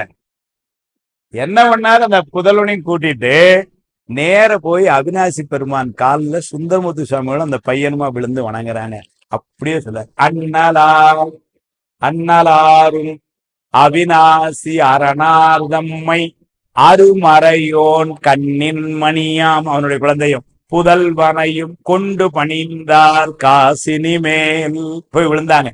அப்போ நெறி நல்ல ஞாபகம். அந்த பெரியவர்கள் எந்த தெளிவுல இருந்தாங்கன்னா, நம் செயலால் எதுவும் இல்லை, நம் செயலற்று இந்த நாமற்ற பின்னாதன் தன் செயல் தானே என்று உந்தி பெற தன்னையே தந்தார். திருவந்தியார் சாத்தம் அந்த நெறியில ரொம்ப தெளிவா இருந்தாங்க. அதனால என்ன ஆயிடுச்சு, மன்னன் உடனே என்ன பண்ணா, நேர பெருமான்கிட்ட போறான் அவனுக்கு நன்றி சொல்ல. சோழனும் புலியூரின் மன்னிய தொன்மையாளரும் அம்பலம் வாழ்க என்று துதித்து அங்க போய் அவருக்கு பெருமானுக்கு நன்றி சொல்லிட்டு அப்படியே கிளம்பி அவர் வீட்டுக்கு போயிட்டார். இல்ல, நின்று எழில் வாத ஊரரை ஏத்தின திரும்ப இவரை வணங்குறதுக்கு வராங்க. மன்னனும் என்ன பண்ணாங்க, 2 பேரும் அங்க போய் அவரை பெருமானை பார்த்து வணங்கிட்டு, அந்த தில்லைவாழ் அந்தணர்கள் சோழ மன்னன் எல்லாரும் என்ன பண்ணாங்க, திரும்ப மாணிக்கவாசர்கிட்ட வராங்க அவரை வணங்குறதுக்கு. இங்க அதுக்குள்ள இவன் புத்த மன்னன் இதெல்லாம் இப்படி நடந்துட்டு இருக்கு. தக்க சீர்பயில் ஏழமன் உயிர் சைவனார் எதிர் நின்று அக்கமாலை புனைந்து நீரும் மணிந்து தொண்டினான பின் துக்கமாகிய சீவரத்துவர் ஆடை மூடும் உடம்பினார் மிக்க காதர மூகை தீர்த்திட வேண்டும் என்று வணங்கினார். இப்ப என்ன செய்யறான்னா, தக்க சீர்பயில் ஈழமன்னன், சீர்ன செல்வம்னு அர்த்தம். தக்க சீர் அப்படின்னா கொடைக்கு உதவும் செல்வமாம்னு உரை எழுதுறார். ஏன்னா அந்த மன்னன் அங்க கொடையெல்லாம் கொடுத்திருக்கிறான். அதனால கொடைக்கு உதவும் செல்வமாம் தக்க சீர் அப்படின்னு உரை எழுதுறார் வேற்பிள்ளை. தக்க சீர் பயில் இளவன் உயிர் சைவனார் எதிர் நின்று, சைவனார் அப்படிங்கிறார் மாணிக்கவாசகர். சைவன்னு சொன்னாலே ஒரு பேர் யாருக்குன்னா சுவாமிக்கு தான். சைவா போற்றி சிவனே போற்றி இல்லைங்களா? அங்க அது மாதிரி சைவனார் எதிர் நின்றுன்னு சொல்லிட்டு திரும்ப ஒரு தடவை நின்று அப்படின்னா என்ன அர்த்தமா, நின்று அங்க 2வது நின்று என்னன்னாரு, அங்க இருந்து நகல முடியாமல் நின்று, மாணிக்கவாசகரை விட்டு நகல முடியல அவரால. அதனால நின்று அக்கமாலை புனைந்து ருத்ராட்ச மாலை போட்டுக்கிட்டான். யாரு? மன்னன். செபமாலை எதுக்கு உருட்டுறீங்க, இப்ப உங்களுக்கு மேல ஒரு ஆள் இருக்கானோன்னு 15 நிமிஷத்துக்கு முன்னாடி கேட்டுட்டு இருந்தவன் தான், அந்த டீம்ல உள்ள ஆளுதான். இப்ப என்ன கேட்கறாங்க, அவன் வாங்கி போட்டுக்கிட்டான், ருத்ராட்ச மாலை போட்டுக்கிட்டான். அக்கமாலை புனைந்து நீரும் மணிந்து தொண்டி நன்னான பின், மாணிக்கவாசகருக்கு உண்மை தொண்டனாய் ஆன பின், தலைவரே உங்க வச்சுதான் நானு அப்படின்னு ஆன பின் என்ன செய்யறான் பாருங்க. துக்கமாகிய சீவரத்துவராடை மூடும் உடம்பினார். துக்கமாகிய சீவரத்துவராடை அப்படின்னா துவர் அப்படிங்கிறது இந்த காவி அந்த நிறத்துல உடையை அணிந்து கொண்டு உடம்பை மூடிக்கொண்டிருக்கின்ற அந்த பௌத்தர்கள். சமணர்களுக்கு இவங்களுக்கும் உள்ள வேறுபாடு. சமணர்கள் உடம்பை மூடுவதில்லை, இவர்கள் உடம்பை மூடியே இருப்பார்கள். ஆனாலும் இவர்கள் என்ன துவர் ஆடை அப்படின்னா மரத்திலிருந்து வரக்கூடிய காவி பட்டை அந்த நிறத்துல அதுல இருந்தான் பண்ணியே இருந்திருக்காங்க அந்த காலத்துல, அந்த சாயம் போட்டு முக்கி. ஆனாலும் அதுக்கு துவர் ஆடை, அதுக்கு சீவர துவர் ஆடை. சீவரம்ங்கிறது அவங்க அந்த ஆடைக்கு பேர். அது என்னன்னா அதுக்கு இலக்கணம் எழுதினார் சி பிளஸ் இவரம் ஈ கட்டு சீவரம் ஆயிற்றுன்னு உரை எழுதினார். சி என்று சொன்னால் நரகம் என்று பொருள், வரம் என்று சொல்லுதல் கேடில்லாதன்னு அர்த்தம். அப்படின்னா அவங்களுடைய நம்பிக்கை இந்த உடை அணிந்தவர்களுக்கு நரகம் என்ற கேடு வராதுன்னு நம்பிக்கை, அவங்க நம்பிக்கை. அதான் சீவரம் ஆடை அப்படிங்கிறது. சி என்பது நரகம், வரம் என்பது வரம் அப்படிங்கிறது அது வராது இந்த பொருள்ல. அப்படின்னா இந்த உடை அணிந்த நமக்கெல்லாம் நரகம் கிடையாதுன்னு புத்தமத கொள்கை. அதனால இப்ப என்ன சொல்றாங்க, இந்த ஆடை இப்போ அப்படி புண்ணியமா பேசப்பட்ட ஆடை இப்ப மன்னன் என்ன சொல்றான், துக்கமாகிய அந்த ஆடை ரொம்ப துன்பம் தரக்கூடியதுங்கிறான் மன்னன். அதனால அதை வேண்டாங்க கல்வி எரிஞ்சொன்னு சொல்றார். துக்கமாகிய சீவரத்துவராடை மூடும் உடம்பினார் மிக்க காதர மூகை தீர்த்திட வேண்டும் என்று. காதரம்னா அச்சம்னு அர்த்தம், பயம்னு அர்த்தம். ரொம்ப பயத்தை தருகின்ற அந்த ஊமை. ஏன்னா அவங்க எல்லாம் அங்க நிக்கிறாங்களே. மிக்க காதரம் மூகை தீர்த்திட வேண்டும் என்று வணங்கினார். அதனால என்ன செய்யறான் அந்த மன்னன், அவங்கள்ட்ட இவங்களுடைய இந்த துன்பத்தை எல்லாம் நீங்கள் நீக்கி அருள வேண்டும், பாவம் எல்லாரும் இதுல இருக்கிறாங்க அப்படின்னு சொல்லி புத்த மன்னன் கேட்கிறான். அதான் சொல்றாரு, அது அவனுடைய நாடு மேல இருந்த பற்றும் காரணம் சொல்றாரு ஏற்பிள்ளை. ஏன்னா அந்த நாட்டில இருந்து வந்தவங்க அவ்வளவு பேரும் ஒரு மன்னன் என்கின்ற முறையிலே அந்த நாட்டில இருந்து வந்தவர்கள் எல்லாம் காத்துருள வேண்டிய கடமை இருக்கு அவனுக்கு. அவங்க கூட எல்லாரும் இங்க வந்தாங்க, போகும்பொழுது அவனும் அவங்க பிள்ளையும் பேசிட்டு மிச்சம் எல்லாம் ஊமையா போனான் அப்படின்னு வரக்கூடாது. அதனால அவங்களை காத்து அருள வேண்டும், அந்த கருணையினால் கேட்டான் அப்படின்னு சொல்லி இப்ப அவன் கேட்கிறான். இன்னவார் அருள் செய்குவாய் இனி எம்பிரான் என அன்புடன் பொன்னி சூழ் வளநாடனும் புலியூர் உளாரும் இறைஞ்சினார் மண்ணு சீர் புனைவாத ஊரர் மகிழ்ந்து பார்வையை நல்கவே முன்னராக வணங்கியே அவர் மூகை தீர்ந்து இது கூறினார். இன்னவார் அருள் செய்குவாய் இனி எம்பிரான் எமது கடவுளே என்று. எம்பிரான் யார? மாணிக்க வாசகர். யாரெல்லாம் இப்ப கேட்கிறா? முதல்ல புத்தமத மன்னன் கேட்டான், இப்ப யாரெல்லாம் கேட்கிறா? இன்னவாறு அருள் செய்குவாய் என எம்பிரான் கடவுளே என்று என அன்புடன் யார்னாரு? பொன்னி சூழ் வளநாடனும் சோழ மன்னன். சுவாமிகிட்ட வழிபாடு பண்ணிட்டு அவனும் பாருங்க, அதுதான் அவனுடைய உயர்வு. அவங்களை முதல்ல சொன்னான், நீங்க சைவத்தை ஜெயிக்க வைங்க, நான் அவங்களெல்லாம் க்ளோஸ் பண்ணிடுவேன்னா. இப்ப அவனும் சேர்ந்து சொல்றான், அவங்க எல்லாம் பாவம், அதனால நீங்க தான் அவங்க பேச்சு வர்ற மாதிரி பண்ணி கொடுக்கணும் அப்படின்னு அவனும் வழங்குறானாம். பொன்னி சூழ் வளநாடனும் புலியூர் உளாரும். புலியூர் உளார்னா தில்லைவள அந்தனர்கள். அவங்களும் யாரு? 3000 அந்தனரு, சோழ மன்னன், ஏற்கனவே புத்த மன்னன் எல்லாம் மாணிக்கவாசர் மாதிரி கைகட்டி நிக்கி. எதுக்குன்னாரு, இந்த புத்தர்கள் பாவம் வரும்பொழுது நல்ல பேசிட்டு நிறைய பேசினானு. நேற்று என்ன பேச்சடா, ஒரு பேச்சாடா பேசினேன். இப்ப வாயத்திற்கும் நம்ம இருக்கிறீங்க. அதனால போகும்பொழுது ஸ்டாம்ப், உங்களுக்கு பாஸ்போர்ட்ல ஸ்டாம்ப் கூட அடிக்க முடியாதடா, எங்க வந்துட்டு போனேன்னு கேட்டா என்ன பதில் சொல்லுவீங்க? எல்லாம் ஒன்றும் வாய திறக்க முடியாம இருக்கிறீங்களாடா அப்படின்னு சொல்லி, பாவம் ப்ளீஸ் பண்ணி விடுங்க, எல்லாம் போட்டோம் அப்படின்னு சொல்லி மன்னன் அவங்களுக்கே கேட்கிறான். பொன்னி சூழ் வளநாடனும் புலியூருளாரும் இறைஞ்சினார். இறைஞ்சினார்னா வணங்குறாங்களாம் மாணிக்கவாசர். என்ன வார்த்தை போட்டார் மன்னன் சார், தவறி கூட ஒரு வார்த்தையை உத்தரவிட்டார், போடல. மாணிக்கவாசர் முன்னாடி எப்படி நிக்கிறான் மன்னன் பாருங்க, சோழ மன்னன் சார். இறைஞ்சினார், பார்த்து கொஞ்சம் செஞ்சு கொடுக்கணும் அப்படின்னு நிக்கிறான். மண்ணு சீர், மண்ணு சீர்னர். நிலை பெற்று விளங்குகின்ற சிறப்பினை உடைய மாணிக்க வாசகர் என்றைக்கும் இருக்கும். அது அந்த மண்ணுன்னு ஒரு வார்த்தை போட்டார். அவருக்கு அன்னைக்கும் இருந்தது, இன்னைக்கும் இருந்தது, என்றைக்கும் இருக்கும் மாணிக்க வாசகர் புகழ் இந்த உலகில். அது எல்லா பக்கமும் இருக்கும். இங்க மட்டும் இல்ல, திருப்பூர்ல மட்டும் இல்ல, கோயம்புத்தூர்ல மட்டும் இல்ல, அமெரிக்கால இருக்கும், அந்தமான்ல இருக்கும், சந்தர்மண்டல இருக்கும், செவ்வாய் கிரகத்துல இருக்கும். அதனால சொல்றார், மண்ணு சீர்புனை வாத ஊரர் மகிழ்ந்து. அவர் பாருங்க, அவருடைய கருணை இப்படியா இதனோடலாம் கொஞ்சம் பொருங்க, ஒரு 10 நாள் கிடக்கணும், அதுக்கப்புறம் பார்ப்போம். சொல்லல, மகிழ்ந்து. என்ன சார் பண்ணார்னார். இப்படியா உடனே ஒரு இது எடுத்தாரு, ஒரு டிராப்ஸ் ஏதோ கொடுத்தாரு. ஒன்னும் சொல்ல, பார்வையை நல்கவே. எல்லாரும் இப்படி பார்த்தாராம். முன்னராக வணங்கியே அவர் மூகை தீர்ந்து இது கூறினார். அவரை பார்த்தார், அவங்க எல்லாம் வணங்கினாங்க, ஊமை நோய் சரியா போச்சு. என்ன சார் அந்த குழந்தை அப்பதனான சரஸ்வதியை கூப்பிட்டார், இங்க இருந்து கிளம்பிருன்னாரு, போயிடுது. என்ன நடக்கு பாருங்க, இங்க எல்லாமே ஊமையாயிட்டான். இப்ப ஊமையானவன்லாம் வரிசையா நிக்கான். தலைவர் அங்க உட்கார்ந்துருக்கிறார். புத்த மத மன்னன் முதல்ல கேட்டான், அது நியாயம், ஏன்னா அந்த ஊர் மன்னன் கேட்கான். சோழ மன்னனுடைய கருணையும் உயர்வும் பாருங்க. சொல்றாரு வேப்பிள்ளை, அவன் பெருமானை வணங்கிட்டு வாரான், அதனால சைவ நெறியில நிக்கிறான். அதனால வந்து பண்ணாரு, அந்த புத்தர்களை கொல்லுதல் அவனுக்கு உடன்பாடு இல்லைன்னு எழுதார். ஏன்னா அவன் சாமி அங்க கும்பிட்டுட்டு வாரான், அதனால அவனுடைய அதுக்கு உடன்பாடு இல்லை அவனுக்கு. அவன் நினைச்சிருந்தானா அன்னைக்கு பண்ணியிருக்கலாம், செய்யல. அதனால வந்து அவன் என்ன பண்றான், அவனும் வந்து சரி அவன் இல்ல ஒன்றும் சொல்லாமலாது, சரி நீங்க உங்களுக்குள்ள பார்த்து ஏதோ பண்ணிக்கங்க.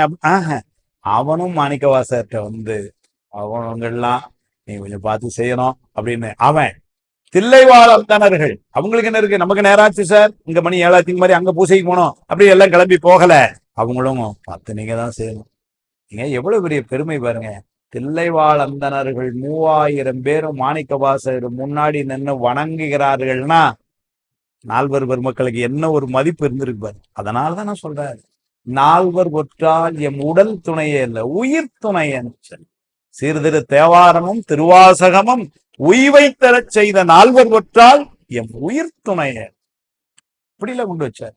அதனால அந்த மண்ணு சீர் புனைவாத ஊரர் மகிழ்ந்து பார்வையை நல்கவே. அவ்வளவுதான், அவர் மகிழ்ந்து ஒரு பார்வை பார்த்தார். முன்னராக வணங்கி ஒரு வார்த்தை போட்டார் பாருங்க, அவர் பார்த்ததுக்கு அப்புறம் வணங்கி இல்லையா, அவர் பார்க்க முன்னாடியே வணங்கி. அத முன்னராக வணங்கி. கடவுள் மாமுனிவர் பாருங்க, அந்த ஆளு. ஏன்னா அவர் பார்த்த உடனே எல்லாம் அவசரமா வணங்க முடிஞ்சு. இல்ல அதுக்கு முன்னாடியே அதுகளுக்கெல்லாம் உணர்ந்துட்டு இந்த ஆளுக்கு வணக்கம் போட்டாதான் வாயு சரியாகும், அவர் தான் தலைமை. அதனால என்ன ஆயிடுச்சு, அவர் நம்மளை பார்க்க மாட்டாரான்னு எல்லாம் வணக்க போட்டு இருந்திருக்கு. முன்னராக வணங்கியே அவர் மூகை தீர்ந்து உமை நீங்க இது கூறினார். இப்ப சொல்றாங்க, என்ன சொல்றாங்க, மாசிலாத மனத்தினாய் முனம் மண்ணு தீவினை செய்தலால் ஆசிலாத வெண்ணீர் அணிந்து நலஞ்செழு அஞ்செழுத்துரை செய்திலே பூசலாகிய நீர் உடன் புனை அக்க மாலைகள் காவியாம் தூசுதா துவராடையை சுடு என்று துன்றி வணங்கினார். அந்த புத்தர்கள் இப்ப எல்லாம் பேச்சு வந்த உடனே மாணிக்கவாசர் பார்த்து வணங்கி என்ன சொல்றாங்க பாருங்க. முதல்ல மாணிக்கவாசர் ஒரு வார்த்தை சொன்னார். மாணிக்கவாசரை பார்த்து சொல்றாங்க, மாசிலாத மனத்தினாய், குற்றமே இல்லாத மனசியா. ஏன்னா குற்றம் உள்ள மனசா கொஞ்சம் ஒட்டி இருந்திருந்தா கூட எல்லாம் என்கிட்ட வாதிட வந்தவனுங்க அப்படின்னு ஒரு கொஞ்சம் தாழ்த்திருக்கலாம். இல்ல, அதனால மாசிலாத மனத்தினாய், அது மாசிலாமணிகிட்ட இருந்து வந்த அருள், அதனால அதுக்கு மாசிலாம் கிடையாது. பின்னாடி பாடும்போது சொல்லுச்சு, புன்புலால் யாக்கை புரைபுரிய கனிய பொன்னெடும் கோயிலா புகுந்தன் என்பலாம் உருக்கி என ஆண்டு ஈசனே மாசிலாமணி. துன்பமே பிறப்பே இறப்பொடு மயக்காம் தொடக்கலாம் சோதி இன்பமே உன்னை சிக்கன பிடித்தேன். அப்ப மாசிலாம் அப்படி சிக்கனை பிடிச்சா அது எப்படி இருக்கும்? சார்ந்ததன் வண்ணமாம் தன்மையாய் மாசில்லாத நெஞ்சமா இருக்கும் சித்தாந்தம். அதனால அந்த சொல்ற மாசிலாத மனத்தினாய் முனம் மண்ணும் தீவினை செய்தலால். நாங்கள்லாம் அந்த காலத்துல போன பிறகுள்ள தீவினை செஞ்சிருக்கிறோம். அதனால ஆசிலாத வெந்நீர் அணிந்து நலம் செலுத்து உரை செய்திலே. அதனால தீவினை செஞ்சதுனால குற்றமில்லாத திருநீர் அணியாம இருந்துட்டோம், அஞ்செழுத்த பேசாம இருந்துட்டோம். இதெல்லாம் நாங்க செஞ்ச தீவினையினாலே வந்தது. அதனால ஆசிலாத வெந்நீர், மாசிலாத மனத்தினாயினர், அடுத்தால ஆசிலாத வெந்நீர். மாசு என்பது இடையில் வந்து பற்றும் குற்றம், ஆசு என்பது அனாதியே இருக்கும் குற்றம். இது புரிந்து கொள்ளும். காரணம் சொல்றாரு. சிவப்பிரகாசத்துக்கு ஒரே தத்துவ பிரகாசம் எழுதுற அந்த இடத்த, வளர் விருத்தம் 100 ஆசில் சிவப்பிரகாசம் ஆகும் அன்றேன் ஒரு பாடம், வளர் விருத்த 100 மாசில் சிவப்பிரகாசம் ஆகும் அன்றேன் பாடம். ஏன்னா ஒரு சிவப்பிரகாசம் எழுதின பாங்க சொல்லும் பொழுது அவங்க மெய்கண்டார அருள்சிவாச்சாரியார் எல்லாம் வணங்கி அவங்க தந்த புஸ்தகத்தை எல்லாம் படிச்சு எழுதுனேன்னு சொல்றார். தெரித்த குரு முதல்வர் உயர் சிவஞான போதம் செப்பினர், பின்பு அவர் முதல்வர் சிவஞான சித்தி விரித்தனர், மற்ற அவர்கள் திருவடிகள் போற்றி விளம்பிய நூல் அவை இரண்டும் விரும்பி நோக்கி கருத்தில் உரை திருவருளும் இறைவன் நூலும் கலந்து புது பொது உண்மை என கருதி யானும் அருத்தி மிக உரைப்பன் வளர் விருத்தம் 100 ஆசில் சிவப்பிரகாசம் ஆகும் என்றே, அல்லது வளர் விருத்த 100 மாசில் சிவப்பிரகாசம். அதுக்கு எழுதுறாரு, மாசு என்பது இடையில் வந்த குற்றம், ஆசு என்பது ஆரம்பத்திலே இருக்கிற குற்றம். அதனால பெருமானே உமக்கு இடையில எந்த குற்றமும் எல்லாம் வந்தது உண்மை, ஒரு இடையில கூட ஒரு குற்றம் உண்மை பற்ற முடியாது. மாசிலாத மனத்தினாய் எங்களுக்கு எப்படின்னா அந்த திருநீர் எப்படின்னாரு, ஆசிலாத என்றைக்குமே குற்றம் பற்ற முடியாத திருநீர் அது. அதனால ஆசிலாத வெந்நீர் அணிந்து நலன் செலுத்து, நலம் அஞ்செழுத்து உரை செய்திலே, அந்த அஞ்செழுத்தை நாங்க சொல்லாம இருந்துட்டோம். பூசலாகிய நீருடன் புனை அக்க மாலைகள் என்னெல்லாம் கேட்கிறாங்க பாருங்க. மாணிக்க வாசகர் அவங்க கேட்கிறாங்க, இவ்வளவு நாள் அவங்க திருநீர் அணிந்ததில்லை, ருத்ராக்கம் அணிந்ததில்லை, அவங்க அணிந்திருந்ததெல்லாம் அவங்களுடைய துவர் ஆடையின் பேரு. அந்த ஆடை இப்ப என்ன சொல்றாங்க, அதெல்லாம் எங்களுக்கு வேண்டாம், திருநீர் ருத்ராக்கம் காவி ஆடை அதை கொடுங்க சொல்ல. பூசலாகிய பூசுவதற்குரிய நீரு உடன் புனை அக்க மாலைகள், பூசுவதற்குரிய திருநீரு, அணிந்து கொள்வதற்குரிய உத்ராக்க மாலைகள், காவியாம் தூசுதாம், காவியாம் தூசுனர் அப்படின்னா காவி உடை எங்களுக்கு கொடுங்கள். அவங்க பொறுத்த காவி வேற பொருந்த. வேர்பிள்ளை போற போக்குல ஒரு வார்த்தை, மாணிக்க வாசகரும் காவியில் இருந்தார் என்பது பெற்றாம் வெளியிட்டு, அவரும் அந்த உடையில இருந்தாருங்கிறது தெரிஞ்சுது அப்படின்னு மாணிக்க வாசகரும் காவியில் இருந்தார் என்பது பெற்றாம் எழுதுற உரையில. அதனால பூசலாகிய நீருடன் புனை அக்கமாலைகள் காவியாம் தூசுதா, அதெல்லாம் நீ எங்களுக்கு கொடுங்க என்று துவராடையை சுடு என்று துன்றி வணங்கினர். இந்த துவராடை அவங்க அணிந்தது, இதையெல்லாம் தீ வச்சு கொளுத்துங்கிறார். யாரு? புத்தர்கள் பேசுறாங்க மாணிக்கவாசகர்கள். சைவத்துக்கு மாறி நாங்கள் பூசுவதற்கு திருநீர் கொடுங்க, நாங்க அணிந்து கொள்வதற்கு உத்ராக்க மாலை கொடுங்க, நாங்கள் உடுத்தி கொள்வதற்கு நீங்கள் போல காவி ஆடைகள் கொடுங்க, இந்த ஆடையெல்லாம் சுடு என்று. ஏன்னாரு போன பாட்டிலே சொல்றாரு, துக்கமாகிய செய்வர் ஆடைன்றாரு. இதெல்லாம் துன்பம் தரக்கூடியன. அதனால அதெல்லாம் நீங்க சொல்லி துன்றி வணங்கினார். அவர்கள் எல்லாம் வணங்கி இருக்கிறார்கள். மாசிலாத மனத்தினாய்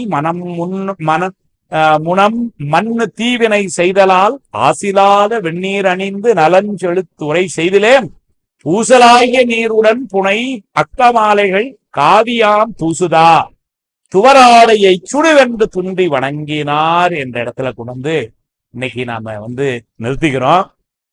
இந்த இனிமேல் இன்னொரு 6 பாட்டு இந்த சர்க்கத்துல இருக்கு. இன்னைக்கு நிறைவு செய்யலாம்னு தான் வந்தேன். ஆனா அந்த செய்திகள் நேரம் அப்படி அமைந்து போயிட்டு வரக்கூடிய வாரத்துல இந்த புத்தரை வாதில் வெல்கின்ற இப்பவுமே கிட்டத்தட்ட கதை முடிஞ்சது. அப்படியே கொண்டு இவங்க எல்லாம் வணங்கி பேறு பெறுகிறார்கள் மாணிக்கவாசகர்கிட்ட. அதை அடுத்த வாரம் அதையெல்லாம் நாம சிந்திக்க இருக்கிறோம் என்று சொல்லி, இதற்கெல்லாம் துணையா இருந்த திருவருளுக்கும் குருவருளுக்கும், விழா ஏற்பாடு செய்த பெரியவர்கள், கலந்து சிறப்பிக்கின்ற பெரியவர்கள் எல்லாருக்கும் என்னுடைய அன்பையும் நன்றியும் சொல்லி, எனும் சொன்னால் புத்தமதம் என்கின்ற ஒரு புறச்சமயத்தை, அதனுடைய கொள்கைகளை எல்லாம் தர்க்க ரீதியாக திருவருள் துணையால் மறுக்கின்ற அந்த பெருமையை கிட்டத்தட்ட 4 வாரங்களாக நாம் சிந்திக்கின்ற ஒரு வாய்ப்பை திருவருளும் மாணிக்கவாசகருடைய குருவருளும் நல்கியது சொல்லி, அந்த திருவருளையும் குருவருளையும் மீண்டும் நினைந்து போற்றி வணங்கி வாழ்த்து பாடி நிறைவு செய்வோம். திருச்சிற்றம்பலம்.